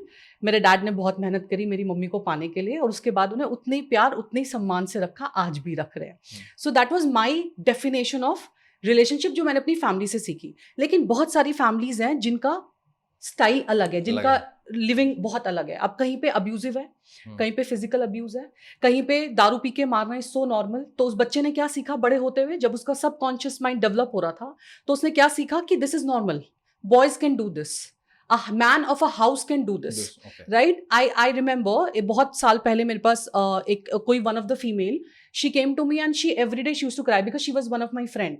तो वो आती थी और रोज आके बोलती थी, जैसे किसी दिन कोई इंसिडेंट हुआ, हस्बैंड ने बहुत मारा, और आके वो बोल रही हैं कि मुझे मेरे हस्बैंड ने बहुत मारा, एंड मैं लिटरली निशान देखती थी, वो इतनी गंदी तरह से उनको मारा जाता था। एंड बीइंग अ फ्रेंड मुझे खराब लगता था। आई यूज्ड टू कंसोल हर कि क्यों सुनती हो, जवाब दिया करो, ये करो वो करो। थोड़े दिन ठीक रहती थी, 15 दिन बाद सेम स्टोरी लेके वापस आती थी। एक दिन ना मैंने लिटरली गुस्से में बोल दिया कि आज तो या तो तुम्हारा हस्बैंड रहेगा या मैं, वरना दोस्ती खत्म, मैं थक गई हूँ तुम्हें समझा समझा के। पता व्हाट शी आंसर्ड कि दारू पी के मारता है बट घर तो दिया हुआ है ना, छत तो है ना, मेरा खर्चा तो उठाता है ना। तो ये जो इंसिडेंट होता है ना हमारी लाइफ में, ये सबकॉन्शियस माइंड पे कहीं ना कहीं असर डालते हैं, और ये फिक्स, ये जो पैटर्न्स है, ये धीरे धीरे धीरे धीरे इतने फिक्स्ड हो जाते हैं लाइफ में कि हम इन्हीं पैटर्न्स के थ्रू जीने लगते हैं। तो अगर मेरे सबकॉन्शियस माइंड में कहीं ये है कि मेरे पापा मेरी मम्मा को छोड़ के गए, या मेरी मम्मा मेरे पापा को छोड़ के गई, या उनका डिवोर्स हुआ, या वो किसी थर्ड पर्सन के लिए उनकी फैमिली को छोड़ के चले गए, तो somewhere they had trauma in their mind कि मुझे भी रिलेशनशिप ऐसी मिलेगा जो छोड़ के चला जाएगा। तो ये पैटर्न्स ब्रेक करने बहुत जरूरी होता है। तो कहीं ना कहीं ये थॉट होता है, आप देखना कि रिलेशनशिप में सबसे ज्यादा इशू उनके मिलेगा जिनके पेरेंट्स या फैमिली में रिलेशनशिप में बहुत ज्यादा इशू मिले हैं। जिसने रिलेशनशिप में रिस्पेक्ट देखी है वो अपने रिलेशनशिप में रिस्पेक्ट देगा। जिसने अपने फादर मदर के रिलेशनशिप में प्यार देखा है, अफेक्शन देखा है, वो देगा। तो जो मैं I am sitting on this couch, I can vouch on it कि जो मेरे फादर इन लॉ को मैंने अपनी मदर इन लॉ के साथ देखा है, अमित एग्जैक्ट सेम है। The way my father-in-law, used to love to my mother-in-law, God bless her soul, she's no more. But जैसे वो प्यार करते हैं, जैसे वो सर आंखों पे बिठा के रखते हैं, जितनी वो रिस्पेक्ट देते हैं, और कोई गुस्सा नहीं, वो कोशिश करते हैं कि अवॉइड हो झगड़ा, बात मान लेते हैं, अमित इज एग्जैक्ट से। तो कहीं ना कहीं वो जो पैटर्न है ना, वो सबकॉन्शियस माइंड में सारी बात मान लेते हैं, नॉट सारी बट मोस्ट ऑफ द मैं मनवा लेती हूँ ज्यादातर। मतलब मैं आगे से आपसे ही बात कर लूं, मैं कोई बात मनवानी हो। ये तो फैक्ट है आपको। ओके, हमारी बहुत सारी चीजें रुकी पड़ी हैं, मुझे पता लग गया मुझे। बिल्कुल कर सकते हैं। तो ये जो पैटर्न होता है ना, जैसे for example, one more example I can take कि बचपन से ज्यादातर लोगों का इमोशनल लव टैंक खाली होता है। लव टैंक खाली होता है। तो ये क्या है भाई? ये बेसिकली क्या होता है, इमोशंस का एक जैसे लव टैंक होता है, उसमें इमोशंस होते हैं बहुत सारे, प्यार का इमोशन, इसका इमोशन। तो प्यार का इमोशन सबसे ज्यादा है हमारी लाइफ में, बट वो खाली होता है। तो सिमिलरली जब कई बार लेट्स से एक फीमेल है, और आपने बहुत सारी फीमेल्स की शिकायत सुनी होगी कि उनके लाइफ पार्टनर या जो उनका पार्टनर है या बॉयफ्रेंड है, वो इमोशनली अवेलेबल नहीं है। हाँ, ये बहुत केसेस में हमने सुना है। लेकिन आजकल मैं लड़कों के भी बहुत सुन रहा हूँ। करेक्ट। तो वो बेसिकली उनके इमोशनल लव टैंक बचपन से खाली है। अब या तो वो इमोशनल लव टैंक पापा ने नहीं भरा, तो somewhere they are looking that emotional पापा ने मम्मी के साथ नहीं, पापा ने बच्चे के साथ, पापा ने बच्चे के साथ नहीं भरा। उसे वो उतना प्यार नहीं मिला, तो उसे लगता है मुझे किसी ने बचपन से प्यार किया नहीं। आपने बहुत सारे बच्चों को देखा होगा जो बोलते हैं मुझे कोई प्यार नहीं करता, मुझे कोई चॉकलेट लाके नहीं देता। तो वो इमोशनल टैंक इतना खाली रहा, किसी ने भरा ही नहीं, कि अब वो पार्टनर में ढूंढ रहे हैं। पार्टनर की परवरिश ऐसे हुई है कि लड़के तो इमोशनल हो ही नहीं सकते, उन्हें तो रोना आता ही नहीं, उन्हें रोना नहीं चाहिए। They are very powerful. उनकी जो सबकॉन्शियस माइंड की प्रोग्रामिंग हुई है बचपन से लेके आज तक कि लड़के नहीं रोते, दे आर वेरी स्ट्रांग, उन्हें नहीं रोना चाहिए। हो कोई देख लेगा, चीटी मरी पूछो ना क्या हुआ, चीटी मरी क्या होता है, कि आज भी हम कि चीटी मरी चलो आगे बढ़ो, नहीं, बैठ के पूछो उसे दर्द कहाँ हुआ है, इट्स नॉट अबाउट कि बॉयज ये कैन लव नॉट टैंक वाला तो एंगल बहुत ही अलग है, वो इसलिए अलग है क्योंकि मुझे तो केस याद आ गया। अब मुझे समझ में आया, अच्छा एक हमारे पास एक कपल था और उसमें क्या हुआ कि लड़की सॉर्टेड थी और थोड़ी सी मैच्योर भी थी, तो इसे उसका प्रैक्टिकल बोल देते हैं, हम आम भाषा में प्रैक्टिकल बोल देते हैं, बहुत प्रैक्टिकल है। जबकि वो सॉर्टेड थी, वो लड़का थोड़ा सा इमोशनल था, उसको उसके होने के साथ भी लोनलीनेस लगती थी और लड़की को इससे पेन होता था कि यार मैं तेरे साथ खड़ी हूँ। और अब समझ में आ रहा एक्चुअल में उस लड़की के जो फादर थे ना, उसको मतलब ऐसे पैम्पर्ड रखा है उन्होंने, भाई ने और उसके फादर ने, उसकी मदर तो ऐसी थी, मतलब उसका मैरिज कहीं और हुई उसकी, फिर तो उसकी मैरिज से जस्ट पहले उसको लगा लड़का अच्छा नहीं है तो छोड़ किसी और से शादी कर, मतलब माँ बोल रही है। और वहीं जो लड़का था उसको ये साथ था कि उसके फादर हमेशा अवेलेबल नहीं थे उसके साथ, मदर थी लेकिन फादर अपने बिजी थे या व्हाट्सएवर जो भी रीजंस रहे। तो अब समझ में आया, अच्छा ये तो बहुत है, ये बहुत है। जैसे मेरे साथ क्या है, मैंने आपको एक बहुत खूबसूरत बात बोली कि my father very hard working गाय, मतलब सब कुछ खुद से बनाया, बहुत कम उम्र में दिल्ली आए। लेकिन जैसे एक चीज मेरे मन में आज भी कहीं है जो मैं अमित को बोलती हूँ कि हम अपनी बेटी के साथ, हम उसके हर फंक्शन में जाएंगे, हम उसके हर प्रोग्राम में जाएंगे, because what I have seen, because my father is very hard working person, he was not available any moment of my life. ये आज भी मेरा पेन एरिया है, मैं बात कम करती हूँ इस पे, बट ये आज भी है कि मेरे किसी फंक्शन में नहीं आया। अच्छा, आई एम द पर्सन जिसको हर चीज में फर्स्ट प्राइज मिल रहा है, मतलब because I was into speaking, recitation, debates, इनमें मुझे हर चीज में फर्स्ट प्राइज। तो अब मुझे लगता था कि डैड देखेंगे, he feel so proud on me ना कि ऐसा है, बट ऐसा नहीं, ही वाज नॉट, मतलब उन्होंने मेरा कोई फंक्शन, मेरी कोई पीटीएम कुछ नहीं अटेंड किया आज तक। ये तो अवार्ड मिलता था घर नहीं ले आती थी, मैं घर नहीं ले जाती थी, मैं या तो मैंने बेचे हाँ, बिकॉज पैसे चाहिए तो या तो मैंने बेचे या मैंने अपने दोस्तों के घर रखवाए, बिकॉज मैं घर गई एंड ही विल अंडरस्टैंड कि ये कहीं गई थी पढ़ाई छोड़ के, किसी कंपटीशन में इसने फिर से पार्ट लिया है और इसने फिर से पढ़ाई मिस करी है, तो मुझे डांट पड़ेगी।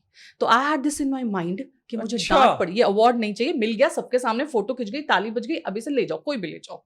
आई डिड दैट बिकॉज तो ये आज भी मेरे पास है कि ये माइंड में है कि पापा नहीं थे, तो मुझे वो है कि मेरे को अपने बच्चे के साथ, मैं उसके हर फंक्शन में जाऊंगी, उसके हर पीटीएम अटेंड करूंगी।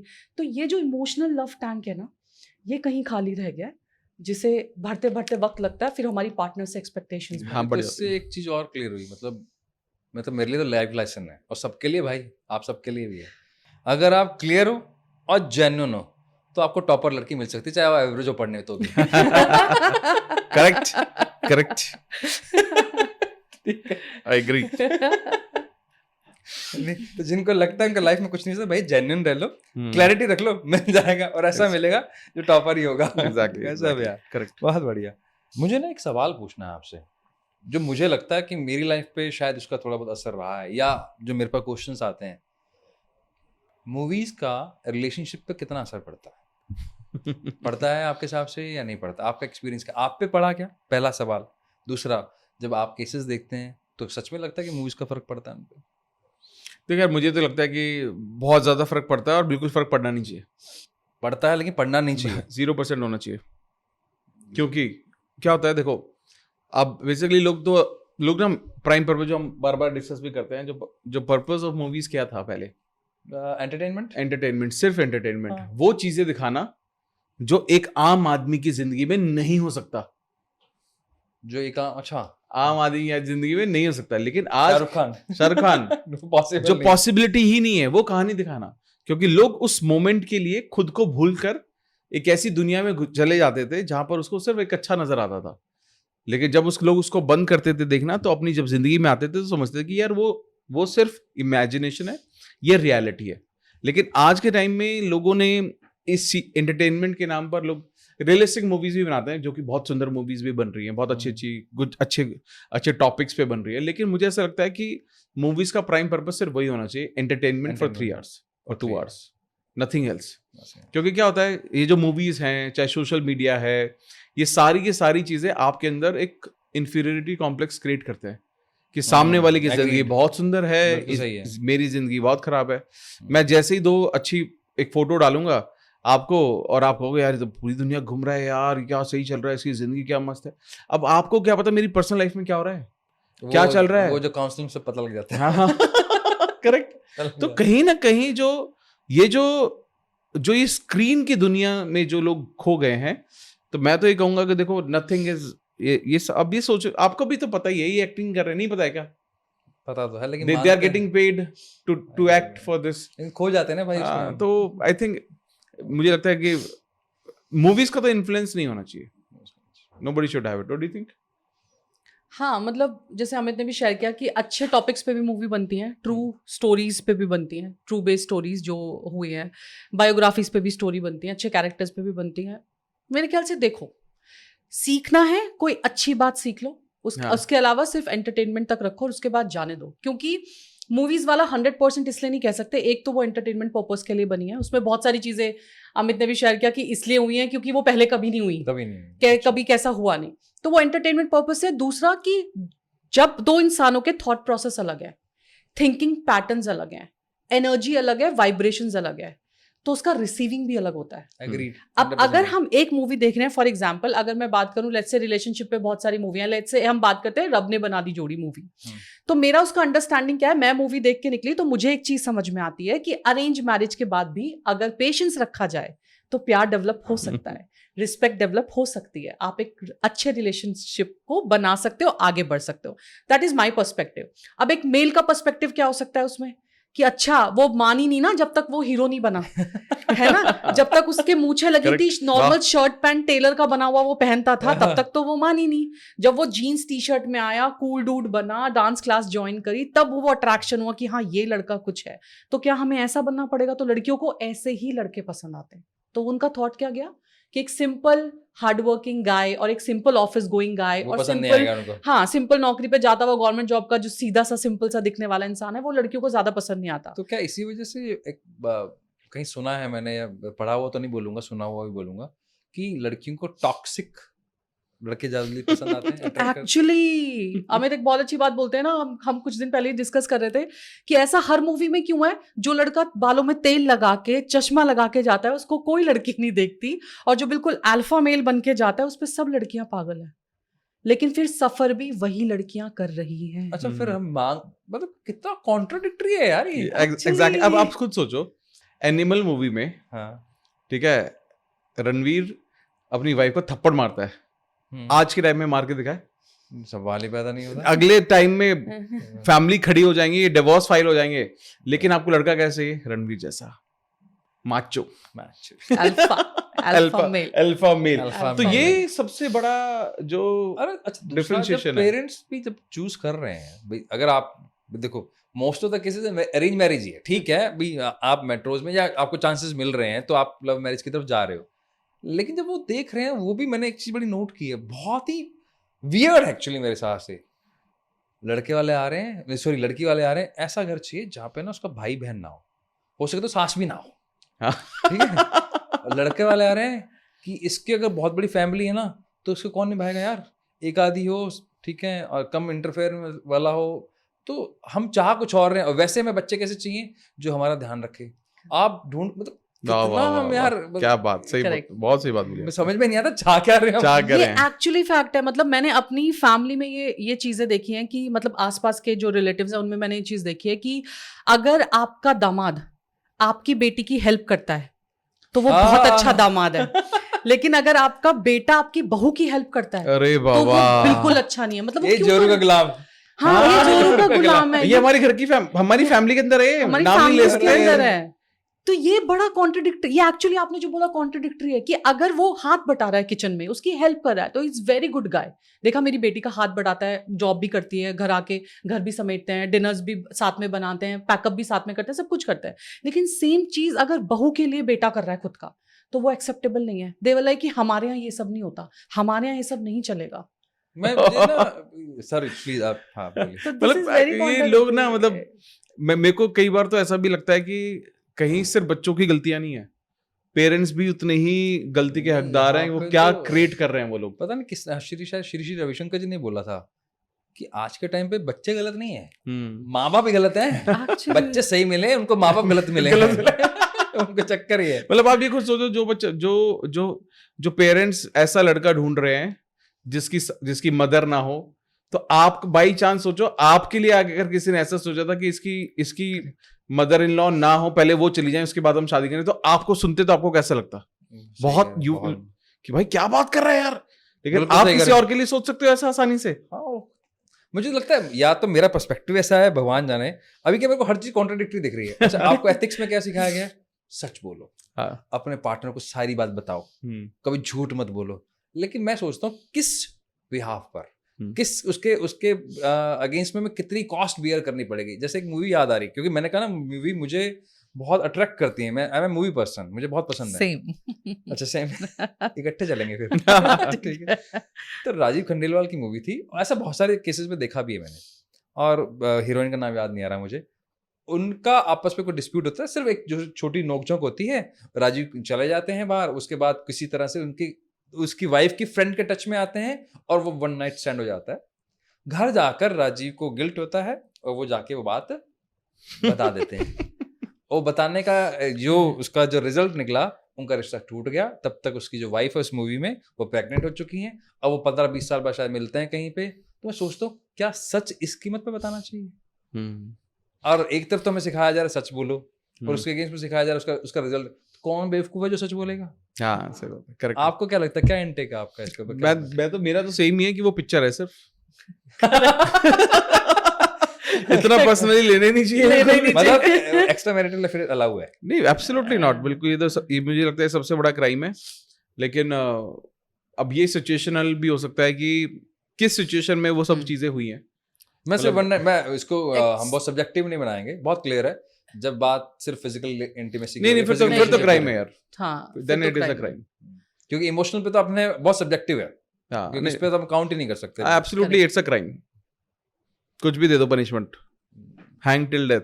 ऑब्वियसली बहुत ब्रूटल। हाँ, एब्सोल्युटली। मतलब ये पार्ट आप कट कर देना अगर चाहो तो, but it is not nice, you can't do that. देखो, फिर कहीं हमारी जिम्मेदारी नहीं बनती हमारी, इसलिए क्योंकि जितने भी आजकल मैं आसपास इन्फ्लुएंसर देख रहा हूँ, वो कंटेंट को डालने के लिए बहुत कैजुअली बात कर रहे हैं, थ्रीसम की, सेक्स की, बहुत कैजुअली बात कर रहे हैं। यार मेरी आज से नहीं पट रही यार, मैं क्या करूं यार, चल छोड़, मैं किसी और से कर लेता हूँ। चीट की, मतलब जिस वर्ड को हमारे यहाँ पर बोलना पाप समझा जाता था, उस चीट को लेकर हम इतना कैजुअल बात करते हैं। तो व्हाट डू यू थिंक, इसमें रिलेशनशिप कहाँ तक सफर, उससे खाली रिलेशनशिप सफर होता है या प्रोफेशनल लाइफ भी सफर होती है? सब कुछ, सब कुछ, सब कुछ। आपके पास ऐसे केसेस आए हैं? केसेस आए हैं, मतलब एक्स्ट्रा मैरिटल अफेयर्स के भी आए हैं। उसमें हम बस जो ये समझाते हैं कि जब ऐसा कुछ हुआ है, तो पहला तो ये समझने की ज़रूरत है, जब हम काउंसलिंग करते हैं, बेसिकली काउंसलिंग के लिए अगर कोई आ रहा है, तो पहले तो हम ये समझने की कोशिश करते हैं कि 2 ही केसेस में ये चीट होता है, इमोशनल नीड पूरी नहीं हुई और फिजिकल नीड पूरी नहीं हुई। अगर इसको ठीक करना है तो अब क्या ऑप्शन है? ऑप्शन एक क्या है कि पर्सनल चॉइस है कि do you really want to be in this relationship, आगे बढ़ना है या इसको यहीं खत्म करना है। अगर यहीं खत्म करना है तो बात ही खत्म हो जाती है, काउंसलिंग की कोई जरूरत नहीं है, खत्म करो। बट अगर कोई बोलता है, और जैसा आपने वो मूवी का एग्जांपल दिया कि आके एक्सेप्ट कर लिया, अब क्योंकि दोनों ने एक्सेप्ट किया कि इमोशनल फिजिकल कौन सी नीड काम नहीं कर रही थी जिसकी वजह से हुआ, तो इसकी हीलिंग प्रोसेस है। टाइम लेता है बट पॉसिबल है, यस। बट वो ये कि एक्सेप्टेंस सबसे पहला वर्ड है कि अगर आपने एक्सेप्ट कर लिया कि हम ये कर सकते हैं, तो इसकी हीलिंग डेफिनेटली हो सकती है। लेकिन ऑफ कोर्स ये टाइम टेकिंग प्रोसेस है, मतलब। और जब आपकी हीलिंग चल रही है, जब उस प्रोसेस से आप निकल रहे हो, तो आपको बहुत सारी चीज़ों का ध्यान रखना पड़ता है। आप फिर ये नहीं कर सकते कि मान लीजिए आप प्रोसेस से गुजर रहे हो और आपने प्रोसेस से गुजरते टाइम, उस टाइम फ्रेम में आप वापस से ब्लेम गेम पे आ गए, और कहते हैं ना हम ताना तो 10 साल बाद पुरानी बात का भी मारते हैं, तो वो सब नहीं होता उस काउंसलिंग सेशन में। तो ये चीज़ हमें समझने की जरूरत है कि हीलिंग प्रोसेस होता है, कर सकते हैं, लेकिन वो पहले उस कॉज को समझना कि ये क्यों होता है, तो वो बहुत ज्यादा है। लेकिन हाँ, ये क्राइम है और ये नहीं होना चाहिए। प्रैक्टिकल बात करते हैं तो एक्चुअल में देखो, ठीक है, आप वर्किंग वुमेन है, लेकिन हिंदुस्तान में सारी वर्किंग वुमेन्स नहीं है, they are dependent. Correct. And be practical. अब मान लो ऐसे केसेस में जहां पर हस्बैंड दारू पीता है, चलो दारू नहीं भी पीता, लेकिन थोड़ा सा ब्रूटल है, थोड़ा सा हार्श है, बदतमीज है, हाथ नहीं उठाता लेकिन शब्दों से वो चिथड़े उड़ा देता है, ऐसे व्यक्ति के साथ रहना पड़ रहा है, तो फिर वो कहाँ जाए? इट्स सो इजी कि हम जब बात कर रहे हैं कि हाँ बेटी के नहीं कर, लेकिन वो फिर वो कोई इमोशनल नीड ना देखे, आसपास नहीं देखे, क्यों ना देखे? कि उसकी इमोशनल, मैं जस्टिफाई नहीं कर रहा हूँ, लेकिन जेन्युइनली उसके पास कोई ऑप्शन नहीं है। हाँ, एग्री। वैसे वर्सा कोई लड़की अगर ऐसी है, बहुत ही हार्श है, बहुत ब्रूटल है, वो उसको रिस्पेक्ट करनी नहीं आती, उसको माँ बाप को लेके कमेंट कर रही है, जो भी उसका पेन पॉइंट उसको लेके कमेंट कर रही है, लड़का फिर ऑब्वियसली बाहर कहीं ना कहीं देखेगा। तो आपको नहीं लगता इसके अंदर कंपैटिबिलिटी सबसे ज्यादा इंपॉर्टेंट? बिल्कुल। और जहां हम कहीं आजकल जैसे कंपैटिबिलिटी में हम शायद बात ही नहीं करते हमारे यहाँ पर कि ये व्यक्ति इस व्यक्ति के लिए सही है क्या, व्यक्ति दोनों अच्छे हैं भाई, आप भी अच्छे हैं आप भी अच्छे हैं, लेकिन क्या दोनों साथ में Compatible. अच्छे हैं क्या? भी जैसे क्या हुआ अभी मैं जब घर से निकला तो आपके साथ आ रहा था तो एक्साइटेड तो था ही, उससे पहले भी एक पॉडकास्ट था तो मेरी वाइफ ने बोला ना इस पैंट के साथ ये ना शर्ट नहीं जच रही। मैंने कहा शर्ट तो बहुत अच्छी है भाई, शर्ट में तो कोई कमी नहीं है। कह रही मैं ये नहीं कह रही शर्ट में कमी है, मैं ये कह रही हूँ इस पैंट के साथ ही शर्ट नहीं जच रही, ये रंग इसके साथ नहीं जा रहा। मैंने कहा तू गजब है भाई। कहती क्या तुझे, मैंने कहा इस चीज की पड़ी है कि कौन सा रंग कौन सी पैंट के साथ जाएगा, इस चीज की नहीं पड़ी कि किसके साथ 50 साल बिताना है, यानी कि किसके संग रहना है 50 साल, हम उसकी बात करें। लगता है कि हम रंग की चिंता कर रहे हैं कि संग की चिंता नहीं कर रहे। मतलब हम पैंट के साथ शर्ट मैच करना है वो देख रहे हैं, किस तरह का जूता पहनना है, कितना फिट का कौन से साइज का वो देख रहे हैं, लेकिन जिसके साथ जिंदगी बितानी है और जिंदगी वो पल बिताने हैं जो सिर्फ आपके हैं, जिसमें सोशल मीडिया नहीं है, आप अपने कमरे में हो, सिर्फ आप दोनों ही हो, जहाँ बिल्कुल आप वैसे हो जैसे हो सकते हो आप, वहाँ आप कंपैटिबल की बात ही नहीं कर रहे। आपको क्या लगता है? देखिए मुझे मैं समझता हूँ कि कंपैटिबिलिटी ना बहुत मुश्किल है। अगर कोई अरेंज मैरिज कर रहा है ना तो बहुत मुश्किल है कंपैटिबिलिटी को समझना, even after the discussion also, क्योंकि लोग बहुत फेक इट बहुत करते हैं। अगर कोई समझ में आ गया कि यार ये चल ठीक लड़का है या ठीक लड़की है, चल ठीक है, लेट्स थोड़ा सा हल्का सा इंटरप्रिटेशन करते हैं, ठीक है, लेकिन उसके बाद लेट्स मैरी। एक्चुअली मुझे लगता है ये जो कंपैटिबिलिटी है ये समझ में तब आती है कि जब आप साथ में रहने लगते हो, साथ में जब आप बहुत सारा वक्त बिताते हो साथ में, और तब ना मुझे लगता है कि कंपैटिबिलिटी बनाई जा सकती है, बनाई जा सकती है। हाँ, आप कंपैटिबल हो सकते हो। किस केस में, कैसे? मतलब अगर फॉर एग्जांपल, अगर आज के टाइम में मुझे याद है कि मुझे आम खाने बिल्कुल पसंद नहीं थे, अच्छा ठीक है, आधे को पसंद थे, आज मेरा फेवरेट है। ओके।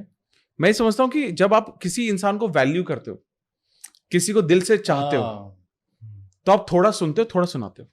अरेंज मैरिज में दिल से चाहा जा सकता है? 100%। क्यों नहीं? हमारी तो काइंड ऑफ अरेंज मैरिज ही है। नहीं, मेरे पापा में की भी अरेंज थी। हाँ। वो बहुत पसंद करते हैं एक दूसरे को। हाँ। मतलब वो आइडियल कपल में से गिने जाते हैं। देखो मुझे लगता है, लेकिन देखो जब सब तो मतलब वो अगेन सब्जेक्टिव है, ये सब कुछ नहीं कह सकते, बट मुझे लगता है कि ये सारी चीजें बिठाई जा सकती हैं अगर इंटेंट है तो। इंटेंट है, आपका इंटेंट होना चाहिए, दोनों पार्टनर का इंटेंट होना चाहिए, सिर्फ एक बंदे का नहीं, से काम नहीं चलेगा। इंटेंट है कि हमें साथ रहना है, कैसे भी रहना है, साथ रहना है, और कैसे भी अच्छे से रहेंगे, खराब से क्यों रहेंगे, हाँ भी किसी भी बढ़िया से रहेंगे यार। हाँ, एग्जाम्पल बनेंगे हम दुनिया के। लॉ ऑफ अट्रैक्शन के कोच से बात कर रहा हूं, सॉरी। ठीक है, वो थॉट से तो मैं तो ये बोलता हूँ कि नथिंग इज इम्पॉसिबल है। अगर आप दोनों सोचते हो, मतलब मैं तो ऐसे बोलता हूँ कि आप किसी लाइफ के किसी भी स्टेज पर हो यार, आप अपनी जर्नी को ऐसे मोड़ सकते हो अगर आप दोनों चाहते हो तो। आज के टाइम में हमारे पास ऐसे लोग भी आते हैं जो हर 10 दिन में एक रूटीन काउंसलिंग लेते हैं हमसे। रूटीन काउंसलिंग, वो अपनी डिफरेंसेस अपने आप डिस्कस ही नहीं करते। अच्छा, थर्ड पार्टी कैसे? वो आते हैं और बैठ के सामने अपने प्रॉब्लम पे बात कर रहे होते हैं, आपस में ही कर रहे होते हैं, हम तो देख ही रहे होते हैं उनको। And I am telling you कि आज के टाइम में ये बहुत अच्छी चीज है। आई एम श्योर आपको भी ऐसे लोग आते होंगे जो बात करते होंगे अबाउट कि उनके इश्यूज क्या है, उनके कंसर्न्स क्या हैं। और ये सबसे अच्छा है कि लोगों को ये महसूस होने लगा है कि हमें किसी की जरूरत है, हमें काउंसलर की जरूरत है, हमें गाइडेंस की जरूरत है, क्योंकि हम एक दूसरे की बात शायद नहीं सुनेंगे। और वहां ना मुझे लगता है आधे लोग तो शायद अब जो चीजें चेंज हो रही हैं, ये मैं अभी रिसेंटली देख रहा हूं, पहले नहीं था, ये मैं 1-2 साल से देख रहा हूं, लेकिन अब लोग जो अवेयर हो रहे हैं कि यार डिफरेंसेस हैं, इनको हमें सॉल्व करके आगे बढ़ना है। पहले तो क्या होता था कि वो कि घर के कारपेट की जगह मिट्टी घुसाए जा रहे हैं और दिवाली पे ही साफ हो रही है, दिवाली पे जब उसको हटा रहे हैं तो बहुत सारी धूल मिट्टी मिल रही है। पहले ये होता था।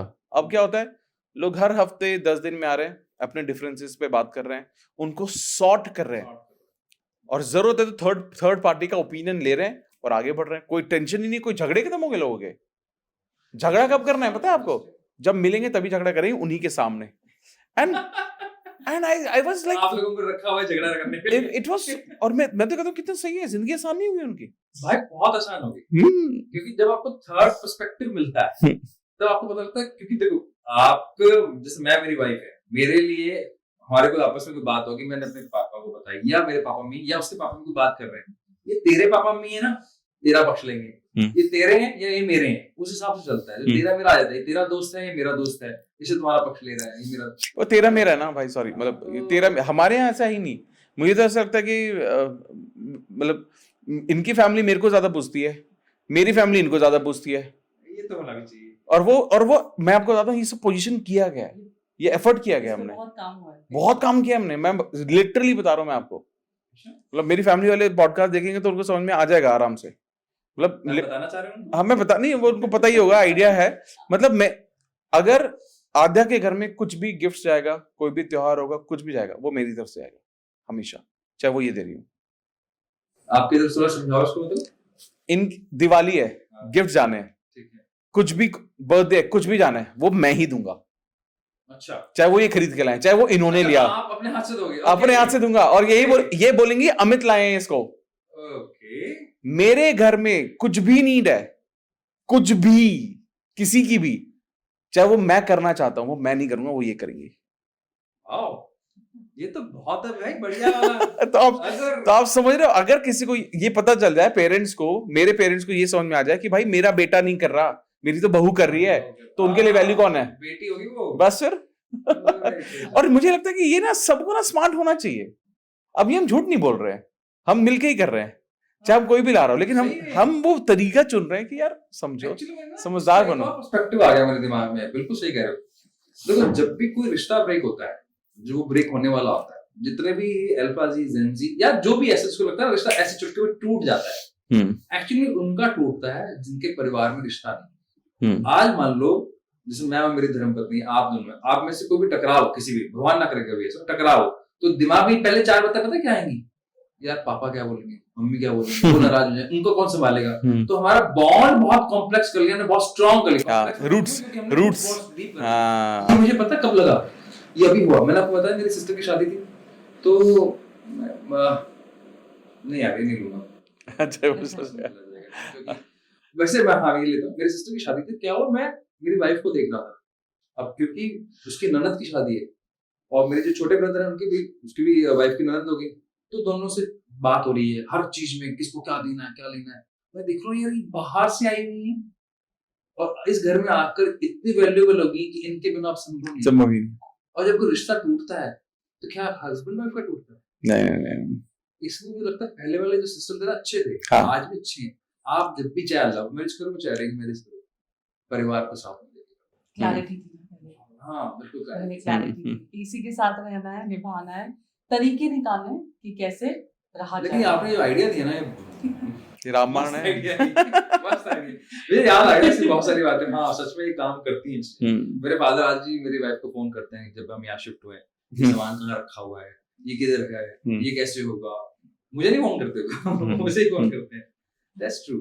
मेरी मदर इन लॉ भी नहीं है, बट जब तक वो रही है, मतलब उन्हें खांसी होगा, जुकाम होगा, कुछ भी होगा, इतना सा भी कुछ हुआ है तो सबसे पहला कॉल मेरे पास आएगा कि ये हुआ है, तो मुझे पता है कि यहाँ है। तो मेरे घर में कुछ भी होगा, इनफैक्ट मेरे घर में, मतलब मैं बेटी हूँ, मेरी अब शादी हो चुकी है, दामाद ये है, कोई भी बड़ा डिसीजन अमित के बिना आज भी नहीं लिया जाता। मतलब अमित इस घर के सबसे बड़े दामाद है, वो सबसे पहले बैठेंगे। हमारे घर में मेरी दोनों बहनों की भी शादी हुई है, शादी में क्या जाएगा, क्या होगा, each and every discussion of my father with him. मुझे अमित से पता चलता था, अच्छा ऐसा भी कुछ हो रहा है, मेरी बहन की शादी, अच्छा ऐसा भी कुछ हो रहा है। So that is called respect. और मुझे लगता है मुझे आपका भी इंटेक चाहिए इसमें। किसी भी रिश्ते में रिस्पेक्ट पहले है कि प्यार पहले? रिस्पेक्ट। लेकिन पिक्चरों में तो, और ये हवाबाजी जो चल रही है आजकल, प्यार तो मतलब प्यार के बिना जिंदगी नहीं है, रोटी मिले ना मिले प्यार मिलना चाहिए। एक्चुअली देखो, मेरे को ऐसा लगता है, देखो रिस्पेक्ट तो सबसे इम्पोर्टेंट, रिस्पेक्ट मुझे लगता है प्यार से भी बड़ी चीज है। मतलब मैं आपको बताता हूँ कि मैं कहीं तो रिसेंटली पे किसी किताब में पढ़ रहा था कि प्यार तो एक ऐसी चीज है जो कि आपको हर किसी से मिल सकता है, हर किसी से मिल सकता है, हर किसी से। अगर कोई इंसान सिर्फ आपको प्यार करता है तो आई थिंक वो इससे कम कुछ नहीं कर सकता आपके लिए, इससे कम कुछ नहीं कर सकता, इससे कम कुछ नहीं कर सकता आपके लिए।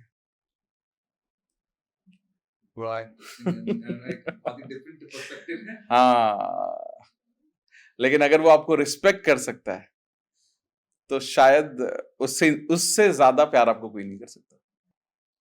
तो प्यार तो लीस्ट है जो किसी के लिए भी किया जा सकता है। प्यार एक लीस्ट है।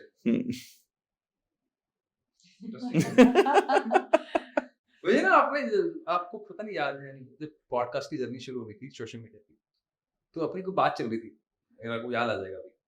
तो मैंने बोला ये कहाँ से दिमाग लगाते हो जब आपका इतना स्ट्रांग अपने आप पर लेके कॉन्फिडेंस है चीजें हुई। तो आपने मुझे एक बात बोली थी कि यार मैं पॉडकास्ट करने लगा हूँ ना, क्योंकि आप कैसे व्यक्ति हो जो लोगों से मिलके ज्यादा इच्छुक नहीं है। चल मैं ऑडियंस को बता भी दूं, मैं जब बोल रहा था आपको ना ये बहुत हम्बल है। आज से 4 साल पहले की बात है, तो मैंने इनका चैनल दिखा रीडर्स बुक क्लब, मैंने पिंग किया, पिंग करने के बाद आयशा ने रिप्लाई किया, जो कि नॉर्मली एक इन्फ्लुएंसर या कंटेंट क्रिएटर नहीं करता।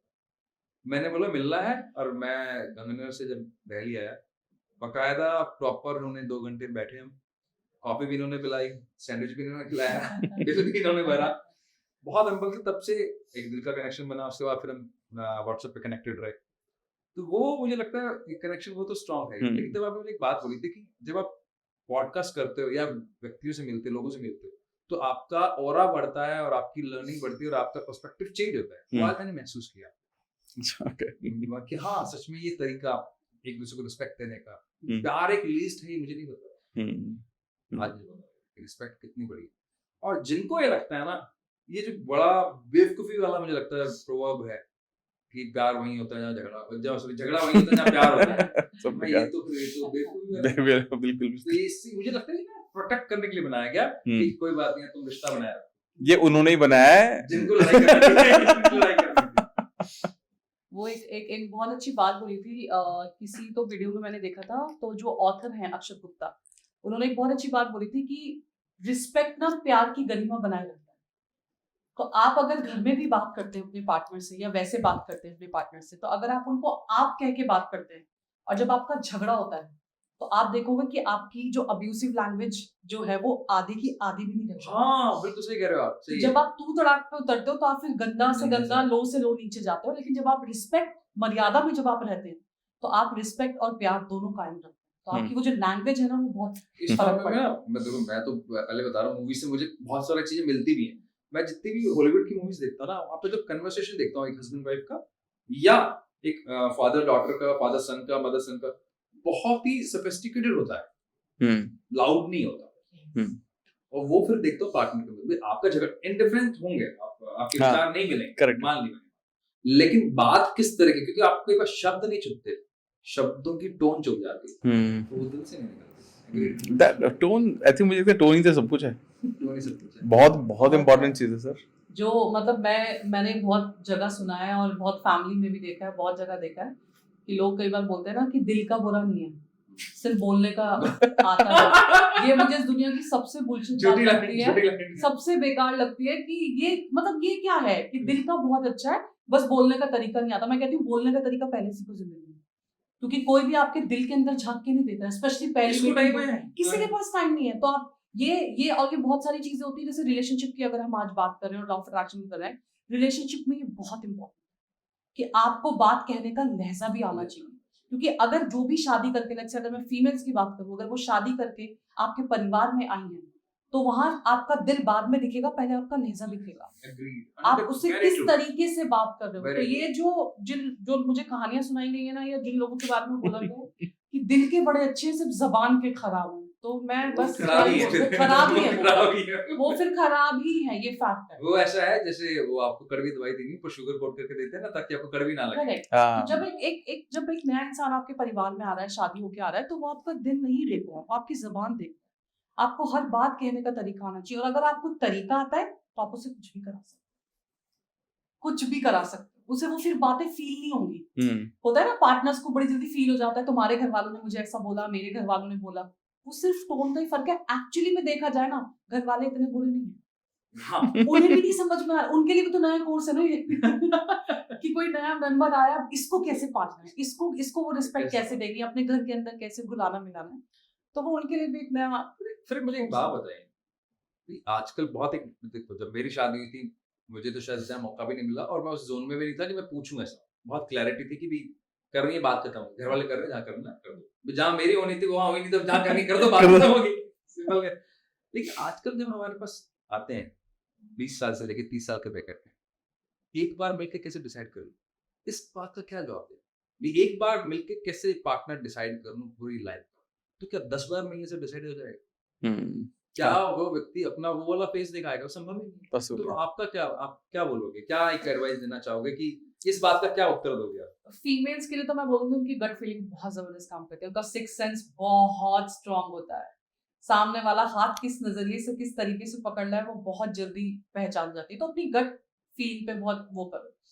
प्लस अगर ज्यादा दिन होते हैं तो आपको वो कुछ सिचुएशंस, कुछ पॉइंटर्स ऐसे मिल जाएंगे जिसपे आपको समझ में आ जाएगा ये रेड फ्लैग है, ग्रीन फ्लैग है, राइट। और कई बार कई इंसान से पहली बार में मिलके, मैं लव एट फर्स्ट साइट नहीं बोलूंगी, बट पहली बार में मिलके वो कनेक्शन फील होने लगता है, वो समझ में आ, जैसे मैं अमित से जब मिली तो अमित का सिर्फ इतना सा कहना कि आप बताओ आपको जिंदगी में क्या करना है, आप बताओ आपको लाइफ में आगे क्या करना है, कहाँ कर जाना चाहते हो, क्या करना चाहते हो, आपके गोल्स क्या हैं, मेरे लिए ये काफी था। वो कनेक्शन, वो चीजें बाद में बनी, बट वो इतना सा एक यू नो वो सिग्नल, वो काफी था, भगवान का इशारा कि हाँ ही इज द गाय जो मुझसे पहली बार पूछ रहे हैं। तो फीमेल्स को तो ये समझना है कि हाँ उनको समझ में आ जाता है, लेकिन अगर आप 10 दिन 15 दिन भी आप बिताओगे तो वो कनेक्शन, वो चीजें आपको समझ में आ जाती हैं, वो पॉइंटर्स दिख जाते हैं। फिर एक बात बताएं इसी का कंसेक्यूटिव, आप जो लोग लिव इन रिलेशनशिप को बहुत ज्यादा एडमायर कर रहे हैं, उसके बाद तो जब अपनी बात भी हो रही थी बैक स्टेज, शायद से शादी हुई 7 दिन में रिश्ता खत्म हो गया, 10 दिन फिर वो कहाँ गए? नहीं देखो, लिव इन का जो थॉट ही अलग है ना। नहीं चल लिव इन नहीं है, जो 8-10 साल का आपका रिलेशनशिप है, लेकिन 10 दिन की शादी हुई 10 दिन में खत्म हो गया। शादी के बाद भी लिव इन का क्या कॉन्सेप्ट है? लिव इन का कॉन्सेप्ट क्या है? साथ में रहते हैं, कंपैटिबिलिटी चेक करते हैं, लेकिन स्टिल अपना अपना काम करते हैं। तेरी फैमिली मेरी फैमिली, मेरी फैमिली। लिव इन में तेरी फैमिली मेरी फैमिली नहीं है, तो लिव इन में रिस्पॉन्सिबिलिटीज नहीं है कि अगर बर्तन मैंने धोए तो ये तू धो दे, लेकिन जब शादी होती है क्या लगे तो परिवार हमारा, तो फिर इसको क्यों कंपेयर करते हैं? जरूरत ही नहीं कंपेयर, मतलब कॉन्सेप्ट ही नहीं कंपेयर करना। लिव इन मैंने कहा ना, एक पैर रजाई के बाहर है। अच्छा आज जो भी सो रहे होंगे ना कि नहीं भैया हम पार्टनरशिप करेगा, वो ये कभी भाग नहीं कर सकते एक्चुअली। वो रजाई से एक पैर बाहर है लिव इन रिलेशनशिप, मतलब यहाँ कुछ और यहाँ मैं चला कि बोले विक्रम बेताल सवाल पूछा और मैं उड़ा, तो वही है। तो वो जो रिलेशनशिप है ना, वो भी वही कॉन्सेप्ट है। रिलेशनशिप मींस लाइक इट्स कि अच्छा तुम अपने काम पे जाओ, मैं अपने काम पे जाता हूँ, इट्स नॉट हमारा काम। बट जब आज हम कुछ कर रहे हैं, दैट इज हमारा, दैट इज हमारे पेरेंट्स, हमारी बात। मैं वही सारे हिस्से से रिलेटेड आजकल बड़े क्वेश्चंस आ रहे हैं, एक बार में 2-3 रिश्ते रख ले तो क्या दिक्कत है? ये पूछते हैं ना सारे, सर किसको क्या पता लग रहा है, थोड़ा फन भी चाहिए, थोड़ा एक्साइटमेंट भी चाहिए, तो मतलब वो आपको एक्चुअल में तो यहाँ पे जेन्युइनली मैं क्या देखना चाह रहा हूँ, क्या आंसर चाह रहा हूँ, आपका experience at this point of कि आपने एक सक्सेस अचीव की है और आप लोगों को हेल्प कर रहे हो, तो उनकी जर्नी देख रहे हो, अगर वहां आपने भी वही मिस्टेक की होती तो आपकी जर्नी कहाँ होती, मैं वो समझना चाह रहा हूँ। अगर इस तरह की मिस्टेक की तो आज लाइफ में कहीं नहीं होते, ये तो फॉर श्योर है, 100% बोल रहा हूँ मैं इस बात को। मैं कुछ चीजों में बहुत हार्श होकर बोल रहा हूँ मैं, लेकिन ये तो कंफर्म्ड है, अगर इस तरह से सोचा होता तो ये कभी नहीं होता। लेकिन आप ये खुद समझिए ना कि अगर आप एक वक्त पर मल्टीपल रिलेशनशिप में, आप ये खुद सोचिए कि आपकी एनर्जी किस किस के साथ बटी हुई है। ठीक है, एक तो होता है देखो, हर इंसान की एक एनर्जी है, एक वाइब्रेशन है। आप एक मल्टीपल लोगों के साथ कनेक्ट में हो जो आपको अपनी अपनी वाइब्रेशन देने की कोशिश कर रहे हैं।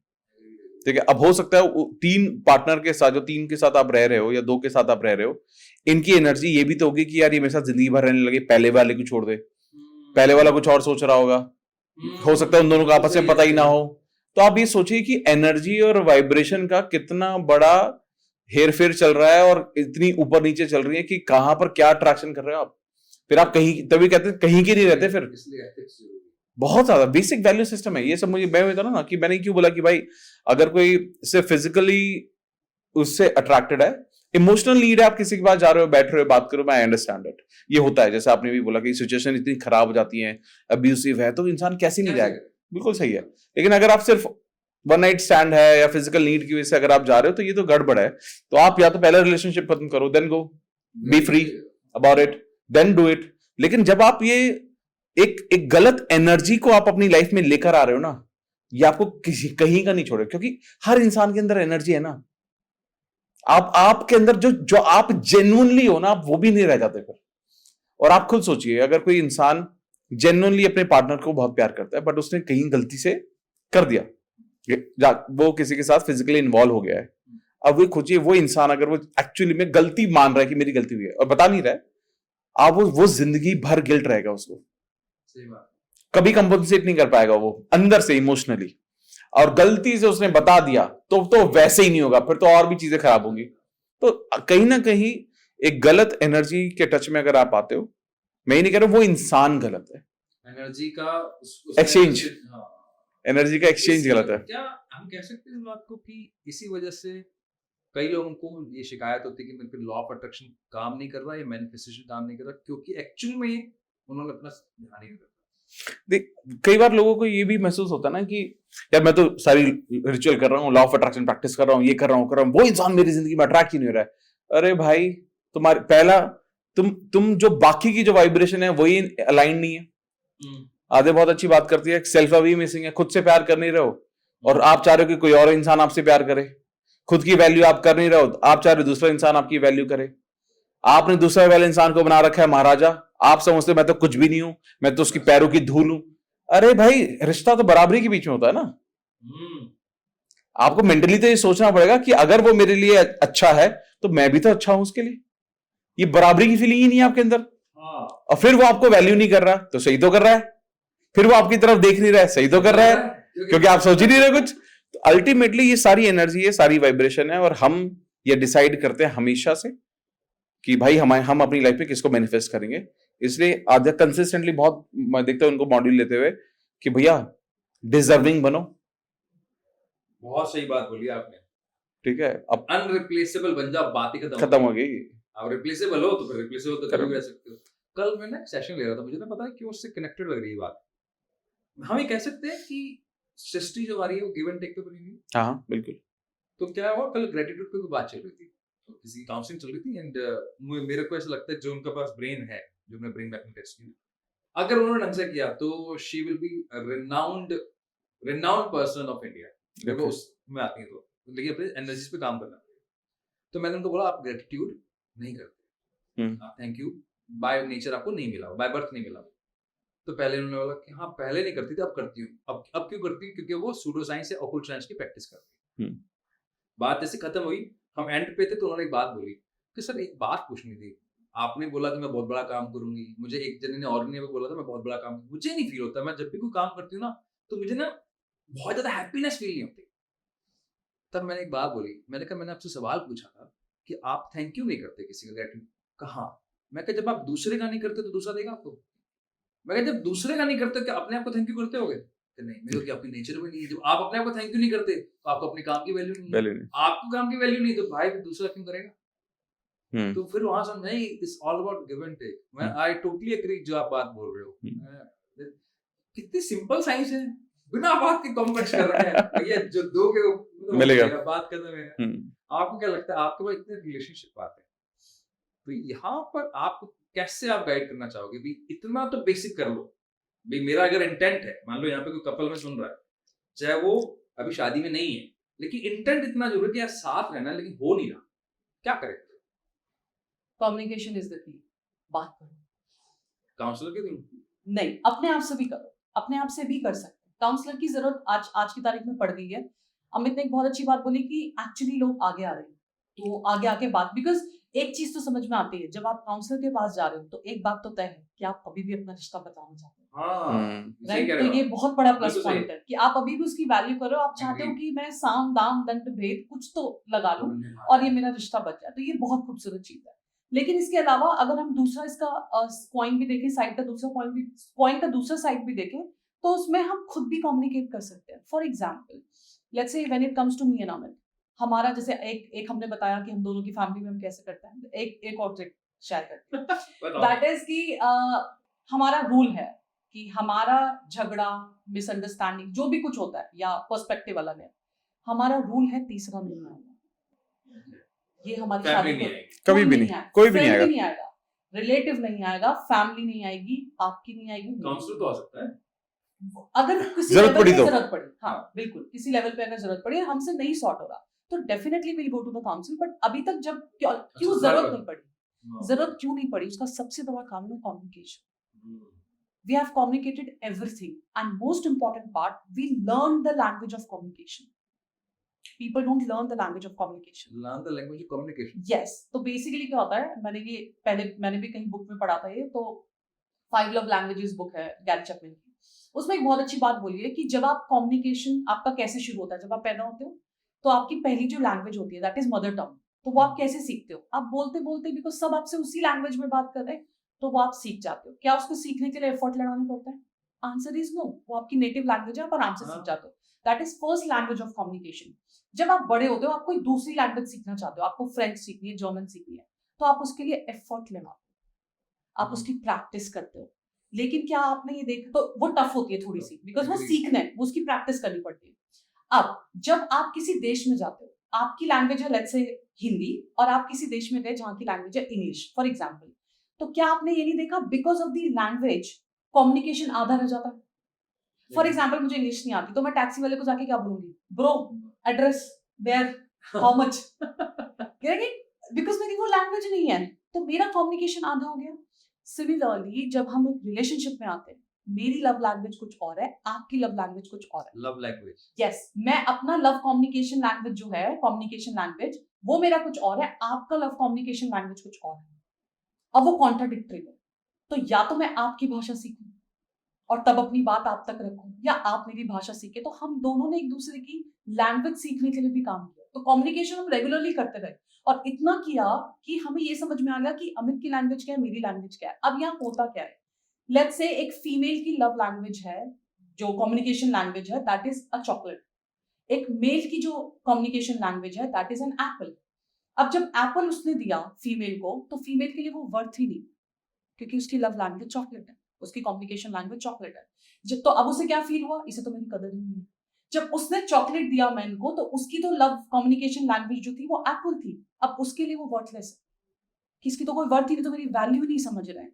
तो बेसिकली कम्युनिकेशन के थ्रू हमें एक दूसरे की लैंग्वेज समझनी पड़ती है। आपका पार्टनर अगर जर्मन बोलता है, तो आपको जर्मन सीखनी पड़ेगी, आप हिंदी में सर मार लो। पता कैसे करें कौन सी लव लैंग्वेज है?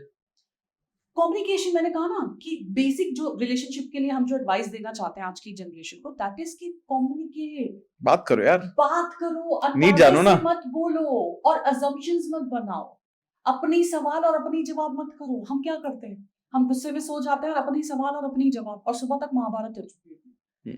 तो अजम्पशंस है ना कि मैंने ये बोला तो उसने ये बोला, और मैं 4 बातें ये बैठी हूँ, मैं तो पिछली वाली भी कवर करूंगी इस बार। उससे ज्यादा हमें वो जो कम्युनिकेशन लैंग्वेज है ना, उस पे काम करना है, and communicate everything, and communicate in a right way, rather than let's say अगर फॉर एग्जांपल मुझे अमित का वक्त चाहिए, अब मैं या तो ताना मारूं, तो मुझे वक्त नहीं देते। हाँ, ये तो कल ही हुआ है। तो या तो हम ताना मारती तो मुझे वक्त नहीं देते, या मैं सीधा सीधा बोलती हूँ Amit I need a break, अब चल, सिंपल बोल, मेरा सिंपल लैंग्वेज है, अमित अब वक्त चाहिए, थोड़ा सा टाइम स्पेंड करता है बहुत। लेकिन जनरली बात, मान लो वो सच में नहीं दे सकते, तब क्या करो? I wait, I need to be patient. आप मान लो शाउट कर जाते हो, that's my responsibility ना then, हाँ, बट वो इनकी लैंग्वेज वही है ना, करेक्ट, वो लेट्स से वो देंगे, वो आज नहीं देंगे कल देंगे, बट लेट्स से मेरी लैंग्वेज है, तो मेरा यहाँ मेरा एज अ फीमेल क्या फर्ज बनता है, that I need to be patient enough. I was sharing with him, और मैं एक एग्जांपल भी ले रही थी कि जब महादेव मेडिटेशन में जाते थे ना, और माता पार्वती को कुछ तो बहुत इंपॉर्टेंट बोलना है, she used to wait, agreed, भंग कोई करती थी उनकी तपस्या कि नहीं मेरी बात सुनो, शी यूज्ड टू वेट। तो हमें वो सही वक्त का इंतजार करना पड़ेगा। अच्छा ठीक है, वो अच्छा ये भी तो हो सकता है आज मैंने बोला कि मुझे वक्त चाहिए, शायद 2 दिन ना दे पाए, 1 हफ्ता ना दे पाए, उसके बाद देंगे, राइट? तो वो और then his responsibility that he give time to me. तो वो कम्युनिकेशन आज के कपल के लिए आप रिसर्च देख लीजिए, आप सर्च कर लीजिए, आपको मैक्सिमम रिलेशनशिप में जो इश्यूज नजर आ रहे हैं उसका 90% इज लैक ऑफ कम्युनिकेशन। मेरे को भी वो याद आ गया, रोहित शर्मा, कपिल शर्मा के रोहित जब ने कैप्टन कपिल शर्मा शो में आए हुए थे, तब उनकी वाइफ ने ये बताया था कि जब भी इनके मैच होते हैं ना, और हमें पता है कि अगले 12-15 साल इनके बहुत ऐसे हैं कि सवाल ही पैदा नहीं होता, घर में कोई महा संग्राम हो जाए, कोई बड़ी बात हो जाए, इन तक नहीं बात होती, क्योंकि हमें पता है इनके लिए मैच जरूरी है। तो मुझे लगा क्या रिस्पेक्ट है आपकी, है तो लव मैरिज से ज्यादा उस काम को लेकर रिस्पेक्ट है, इतना स्पेस दिया, और वैसे ऑब्वियसली दोनों को देना पड़ेगा, लेकिन तब जाकर आपका relationship mature relationship. Exactly, correct. ये रिलेशनशिप में जो रिस्पेक्ट वाली आपने बात बोली ना, ये आपको हर उस रिलेशनशिप में मिलेगी जिसने शादी से पहले या शादी के बाद स्ट्रगल साथ में किया, पार्टी साथ में बनाई तो फेलियर भी साथ में देखा। तो आज उस काम की रिस्पेक्ट है। तो आई वाज शेयरिंग विद अमित कि अभी हम कल परसों किसी टॉपिक पे बात कर रहे थे कि ये समझना पड़ेगा फीमेल को भी, लेट्स से मेल को भी। मान लीजिए मैं और मेरा पार्टनर पिछले 5 साल से, फॉर एग्जाम्पल लेट्स से हम अपना एग्जाम्पल लेते हैं, हम पिछले 6 साल से 7 साल से चैनल चला रहे हैं। हमने आरबीसी से स्टार्ट किया है ना, और ऐसे ही बस थॉट आया और हमने स्टार्ट कर दिया कि चलो बुक्स इतना पढ़ते हैं तो नॉलेज शेयर करते हैं। We have started the channel. मेरे को बनाना आता था, एनिमेशन करना आता था, मैंने किया। अमित को आवाज देनी आती थी, अमित ने आवाज दी। हम किताबें दोनों को पढ़ने का शौक था, समरी बनाते थे। प्लस हमारी फैमिली में से कोई कोई हमें हेल्प करता था। मेरी सिस्टर हेल्प करती थी शुरू में, फिर हमें लोग मिलते चले गए, कारवा बनता चला गया। हमने चैनल ऐसे शुरू किया। हमें उसका जो रिजल्ट था वो बहुत लेट मिला, धीरे धीरे धीरे धीरे धीरे। अब आज लग रहा है लोगों को कि आज सब देख रहे हैं कि वो सक्सेस मिल रही है, पॉडकास्ट पे पॉडकास्ट हो रहे हैं, सब कुछ हो रहा है, चैनल ग्रो कर रहा है, बहुत अच्छे अच्छे लोग हमारे साथ आज जुड़ गए। वो आज है, कल हमने देखा है। अब क्योंकि हमने कल देखा है और उस कल में हमने बहुत मेहनत करी थी, तो अगर आज 15 दिन अवेलेबल नहीं रहेंगे Amit, I have no issue, क्योंकि इस वक्त का इंतजार किया है हमने। तो अगर आज वो 20 दिन भी काम से बाहर रहेंगे और वो 4 दिन अवेलेबल नहीं रहेंगे, आई हैव पेशेंस, बिकॉज इस दिन का इंतजार हम दोनों ने साथ में किया है। मुझे ना बड़ी अच्छी बात क्या लग रही दोनों में कि यहाँ क्लैरिटी का कितना बड़ा रोल है। देखो आपका विजन अगर छोटा ना होता, झगड़े होते। अगर मैं ये बोलूं, मैं गलत तो नहीं बोल रहा कि आपने बहुत सही एज में अपनी सक्सेस पाई। हाँ बिल्कुल। उस सही एज तक लाने के लिए आपको क्लैरिटी चाहिए थी। तो मुझे लगता है शायद झगड़े का जो पहला कारण है ना, वो लैक ऑफ क्लैरिटी है।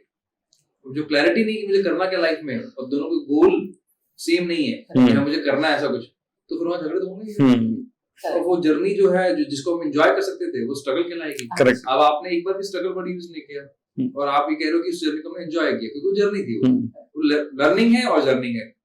जर्नी है आपकी, लर्निंग है और जर्नी, लेकिन स्ट्रगल नहीं, क्योंकि आपने ये क्लैरिटी थी मुझे करना है। एक्चुअली हमने देखा ही नहीं, हमें लगता है कि ये तो सब हो गई ना, पार्ट एंड पार्सल से मेहनत करना, वो सब करना। तो हमने कभी, हमारे घर में नेगेटिव वर्ड्स वैसे अलाउड नहीं है, हम नेगेटिव बातें भी नहीं करते। हर पर्सपेक्टिव है, अगेन हर चीज का पर्सपेक्टिव है। मुझे याद है एक वक्त ऐसा था कि मुझे बहुत इंपॉर्टेंट मीटिंग के लिए जाना था, एंड आधे की तबीयत बहुत ज्यादा खराब थी, बहुत ज्यादा, और वो मीटिंग बहुत इंपॉर्टेंट थी। मतलब आप ये समझ जाओ कि ऐसा मोमेंट है कि मैं एक ही चीज हैंडल कर सकता हूँ। फिर मैंने इनको गाड़ी में बैठाया, लेके गया, वहां लेके गया जहां पर मीटिंग थी, 2 घंटे गाड़ी में सोई और मैं मीटिंग खत्म करके आया, एंड बिकॉज मुझे पता था कि ये समझती हैं। सॉल्यूशन इसे बोलते हैं। अगर आपका इंटेंट, मैं छोड़ के जाता कि तुम रहो अलग, मैं पहले मीटिंग कर रहा हूं, तो ये शायद मुझे खुद को ही नहीं अच्छा लगता। मैंने देखा कि कैसे मैनेज किया जा सकता है, और मैं अगेन ये इंटेंट है, आप जहां चाहे वहीं तो रहा है भाई। अगर आप चाहते हो कि रिलेशनशिप अच्छा हो जाए तो अच्छा होगा, और वो दोनों को समझना पड़ेगा। वन वे तो हो ही नहीं सकता ये सब। अगर एक सोच ले कि एक पार्टनर तो ऐसा बन जाए, आप हमें लड़की ऐसी चाहिए यार जो आद्या जैसी हो, ये हो, बनना पड़ेगा ना। मैं तो आपको ऐसे नहीं चलेगा, तो आपको दोनों को काम करना पड़ेगा। और ये मैं, जैसा आद्या ने भी बोला, हमने इसके ऊपर बहुत काम किया है। आज हम कितने साल से साथ हैं? 12-13 साल से साथ हैं हम, है ना? It's been 12-13 years। और हमने ऐसा थोड़ी ना कि हमने सिर्फ अच्छा वक्त देखा, बहुत खराब वक्त भी देखा है, बहुत ही खराब। तभी लर्निंग तो इसी बोलेंगे जब हमारे कुछ डिसीजन की वजह से या फिर सर्कमस्टेंसेस रहते हैं सबके। फेज है सबका, बट वो ठीक है सब, लेकिन हमने कभी डिस्कस नहीं किया। ऑनेस्टली कहता हूँ, हम कभी डिस्कस नहीं करते अपना बैड टाइम। ये ना मुझे लगता है मैं इतने कोचेस से मिलता हूँ, इतने लोगों से मिलता हूँ इस फील्ड में 7 साल से। लोगों को प्रीच करते देखा है, सेल्फ में नहीं देखा। आपको मैंने देखा है कि आप लोग क्या ना तो ऐसे बात कर रहे हो, जब अपनी बात चलती थी बहुत आइसोलेट रहते हो, कम्युनिकेट करने के लिए बहुत टाइम लगता है आपके साथ कि आपसे मान लो कोई मीटिंग। तो ये चीजें मुझे बहुत अट्रैक्ट करती हैं। क्यों करती? कि कितना क्लैरिटी है यार, कितनी क्लैरिटी है, कहाँ एनर्जी लगानी, कहाँ नहीं लगानी। मतलब बहुत छोटी सी चीज थी, बहुत आई डोंट नो वियर्ड भी है, बट मतलब जब हम चैनल पे काम कर रहे थे और कोविड का टाइम आया, या उससे पहले की भी शायद बात है ये, कि हम इतना काम में थे ना दोनों, कि हमें क्लैरिटी थी हम चैनल बनाएंगे, अब ये करेंगे तो हमें चैनल पे डालना पड़ेगा। अच्छा टीम है नहीं, हम ही दोनों लगे पड़े अकेले। तो वी यूज्ड टू लाइक कि हम जो डोरबेल होता है ना उसमें वायर निकाल देते थे कि ना वो डोरबेल बजे ना कोई हमें डिस्टर्ब करे। हम सिर्फ सुबह उठे, ब्रेकफास्ट किया दोनों ने साथ में, उसके बाद अपने अपने रूम में चले गए, या तो हम रिकॉर्डिंग कर रहे हैं और मैं एनिमेशन कर रही हूँ दूसरे रूम में बैठ के, लंच में साथ मिलते थे। हाँ एग्जैक्टली अच्छा ठीक है, लंच खाया, लंच खा के फिर अपने अपने रूम में फिर मिले हम 4 बजे की चाय पे या कॉफी पे, चाय पीनी है, कॉफी का मन करा, फिर हम मिलते थे ऐसे। We used to work like this literally. हमारे घर में ना कोई आएगा ना जाएगा, क्या लोगों कोई डिस्टर्बेंस ही नहीं चाहिए। भाई क्या लग रहा है आपको? है तो डेडिकेशन तो कहना कितना आसान है। ये ना मुझे इसलिए भी कनेक्ट करे, जब मैंने राजस्थान से यहाँ शिफ्ट हुआ था ना, तो ऑब्वियसली नया शहर था मेरे को। देखो दोस्तों ने हमेशा सपोर्ट किया मुझे, आज तक हमेशा भगवान की ऐसी कृपा रही है कि कुछ ना कुछ ऐसे मेरे एक मित्र हैं जिनकी वजह से मैं यहाँ, उनका नाम अमर चौधरी सर, जिन्होंने मुझे, देखो 2 मित्र यहाँ बैठे हैं, एक जो मेरे को सोशल मीडिया पे लेके आए, जो दिल्ली लाए, वो मेरे अमर चौधरी। तो मेरे फादर की बात हुई कि तू चिंता मत कर, बैठे हम, तू जहाँ तेरे को जो करना कर। और उनका एक कॉन्फिडेंस कि नया शहर है, तू मेंटली प्रिपेयर है। और जब मेरी वाइफ से पूछा कि जा रहे हैं तो मैं साथ चल रही हूँ, मुझे कहाँ दिक्कत है, तो वो चीज बहुत इंपॉर्टेंट है। आप उस लाइफ के उस फेज में आकर आप जब रिस्क ले रहे हो, जब आपको पता है कि आपका बच्चा 13 साल का हो चुका है और आप एक नया करियर को उस शेप में देने की कोशिश, या तो इधर होगा या उधर होगा। और भगवान की दया से ऐसा है कि लेकिन वो कॉन्फिडेंस आता है क्लैरिटी से।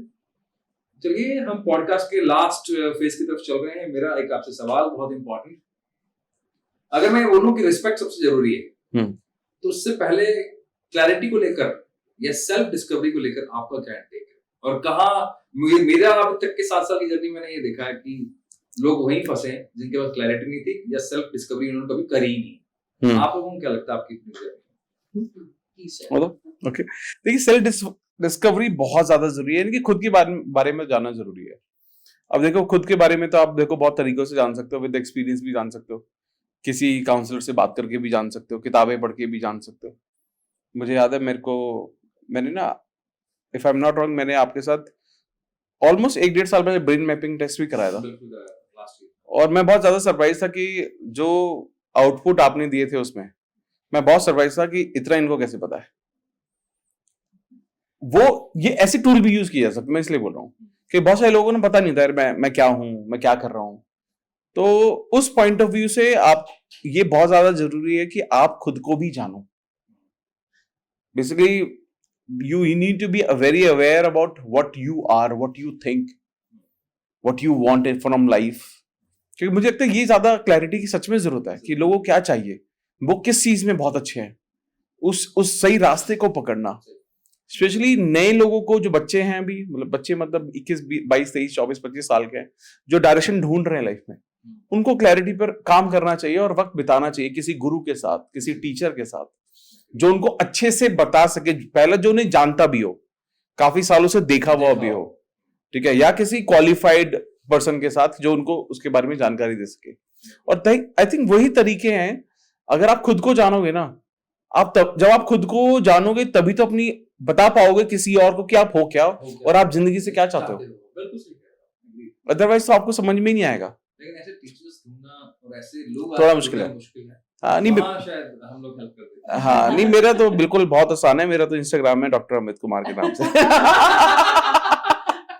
मेरा ये मानना है कि जब स्टूडेंट रेडी होता है तो टीचर अपने आप। Fantastic, wow, very well said. क्या बात है, पंच लाइन। वाओ, और जब एग्जैक्टली सुपर रेडी होता है तो टीचर अपने आप मिल जाता है जी। हाँ, आपका सबकॉन्शियस माइंड आपको हेल्प करता है, इसमें डाउट नहीं है। अगर आपके पास सवाल हैं, यहाँ मेरे पास एक बहुत इंटरेस्टिंग है जो मुझे लगता है सेल्फ डिस्कवरी के लिए मैं एक चीज बस बोलना चाहूंगी, है ना, कि सेल्फ डिस्कवरी की जर्नी पे जब हम जाते हैं तो हमें 3 चीजें पता चलती हैं। पहला, हमारी वीकनेस क्या है, जब पता होगी तो हम उस पर काम कर पाएंगे। जैसे हमें बोला क्लैरिटी है कि हमें वीकनेस पता चलती है, हमारी स्ट्रेंथ पता चलती है, जो शायद हमें पता ही नहीं थी। जब हम सेल्फ डिस्कवरी की जर्नी पे गए, हम अनअवेयर थे, तब हमें पता चला कि हमारी स्ट्रेंथ क्या है, तो हम उस पर काम करते हैं, उसको और पॉलिश करते हैं।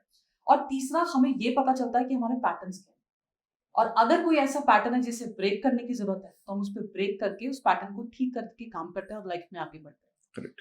तो ये सेल्फ डिस्कवरी के मुझे लगता है कि बहुत फायदे, इससे सेल्फ डिस्कवरी बहुत बहुत ज्यादा जरूरी है। मुझे लगता है यहाँ पर ना एक चीज जो बहुत सारे लोग मिस कर रहे हैं। देखो, आपको उत्तर चाहिए या आपको आंसर चाहिए कि मैं किस तरह के रिलेशनशिप में जाऊं, या आपको आंसर चाहिए कि मैं किस तरह के प्रोफेशन में जाऊं। उस आंसर के लिए सही सवाल पूछना जरूरी है। सही सवाल। पहली बात तो सवाल होना जरूरी है, तो दूसरा सही सवाल होना जरूरी है, और तीसरा सही व्यक्ति से पूछना जरूरी है। ये 3 प्रोसेस है तो आपको उत्तर मिलेगा। Exactly, correct, agree. अमित भाई, आपने बात छेड़ दी तो आज मौका है, मौके को चौका तो हम भी मारेंगे। भाई साहब बताइए, आपका एक्सपीरियंस कैसा रहा था ब्रेन मैपिंग टेस्ट का? नहीं, मेरा तो एक्चुअली में बहुत अच्छा रहा था, जैसे मैंने शेयर भी किया।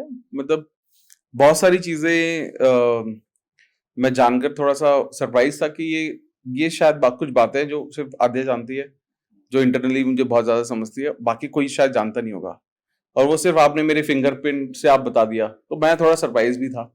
और हालांकि मैं उसमें से कुछ चीजें फिगर आउट करके जब मैंने उन पर काम करना शुरू किया, तो ऐसा मुझे बहुत ज्यादा महसूस नहीं हुआ कि मैं कुछ अलग कर रहा हूँ। वो मुझे लगा कि वो मेरे वैल्यूज के ना अलाइंड ही थी थोड़ी थोड़ी, बस। हाँ, ऑब्वियसली जब मैं किसी चीज के बारे में अवेयर होता हूँ तो मुझे पता है कि मेरे को ज्यादा फोकस किस चीज पे करना है, तो मैंने थोड़ा थोड़ा उस पर फोकस कर। मेरे लिए वो एक तरह से ना, जो आपने मेरे को बुकलेट बनाकर दी थी, याद है मुझे, अभी भी रखी है, वो मेरे लिए एक्चुअली में एक तरह से नोटबुक ही थी, जैसे मैं किताबें पढ़ता हूँ कि जब किताब पढ़ने से पहले मैं पढ़ रहा होता हूँ तो मैं नया अध्याय, नया चैप्टर एक्सप्लोर कर रहा होता हूँ कि यार कुछ नया सीखने को मिल रहा है। तो जब मैं उसको पढ़ रहा था तो मैं ये सीख रहा था कि इसमें से मेरे को क्या क्या चीजें हैं जो जिंदगी भर अपनी लाइफ में इंप्लीमेंट करूंगा, और उसे डेफिनेटली मुझे बहुत ज्यादा हेल्प मिली। और बहुत ही अलग चीज है ये, मतलब पहले मैंने सुनी नहीं थी इस चीज के बारे में कि ये सब न्यूरो साइंस के थ्रू, फिंगरप्रिंट्स के थ्रू आपके पैटर्न्स, आपकी बहुत सारी चीजें आप जान सकते हो अनबायस्ड अप्रोच में। हाँ। हम तो कई बार, देखो अब थोड़ा सा तो मैं अपने बारे में बता ही रहा हूँ। क्या होता है कि पहले कुंडलियां मिलती थी, ठीक है, कुंडली मिलाना है ताकि आप देख सको, ठीक है, अब मानना ना मानना अपनी कोई चॉइस है। लेकिन इसके बाद हुआ कि आप HIV टेस्ट चेक कराते हो, फिर उसके बाद इम्पोर्टेंस आपके टेस्ट होने लगे। अब हम बोलते हैं कि बिहेवियर कंपैटिबिलिटी के लिए, इमोशनल कंपैटिबिलिटी के लिए, एक अनबायस्ड अप्रोच के लिए हम बैठे हैं। और सब कुछ ठीक रहे उसके लिए मुझे लगता है कि एक रिलेशनशिप काउंसलर का होना और सही मैनिफेस्ट करना है, उसके लिए क्लैरिटी होना बहुत जरूरी। बहुत मजा आया मुझे। Same here. और मेरी लाइफ के लिए बहुत सारे ऐसे कुछ मैंने टर्म सीखी, नए लैंग्वेज, नए वर्ड सीखे, और जो जर्नी मुझे आप लोगों से सीखने को मिली, आई एम फीलिंग मैं बहुत सही रहा कि मैं वहां से यहाँ शिफ्ट हुआ। तो जिसने मुझे यहाँ शिफ्ट करा उसका पहले तो धन्यवाद, और जिसकी वजह से जर्नी शुरू उसके लिए धन्यवाद, और नया सीखने के लिए और उस तरह का दिमाग देने के लिए ऊपर वाले का धन्यवाद। Thank you so much. Thank you so much. Thank you. भैया, आपको कैसा लगा एपिसोड जरूर कमेंट बॉक्स में बताना। डॉक्टर अमित कुमार जी को आप इंस्टाग्राम पर, यूट्यूब पर फॉलो करें, बहुत सारी नई लर्निंग मिलेंगी आपको। आद्या कुमार जी को अगर आपको फॉलो करना है इंस्टाग्राम पर, यूट्यूब पर कर सकते हैं। रिलेशनशिप को कैसे बेटर करना है, अपने रिश्ते को सुधार लो, प्रोफेशनल पर्सनल लाइफ दोनों शानदार हो जाएंगी। उनको आप इंस्टाग्राम पर फॉलो कीजिए, यूट्यूब पर फॉलो कीजिए। हम आपके लिए नए गेस्ट, नई लर्निंग लाते रहेंगे। हमारा कंटेंट अच्छा लग रहा है तो प्लीज शेयर कीजिए, कमेंट कीजिए, और किस तरह का आपको लर्निंग चाहिए कमेंट बॉक्स में बता दें। Thank you, signing off. Thank you.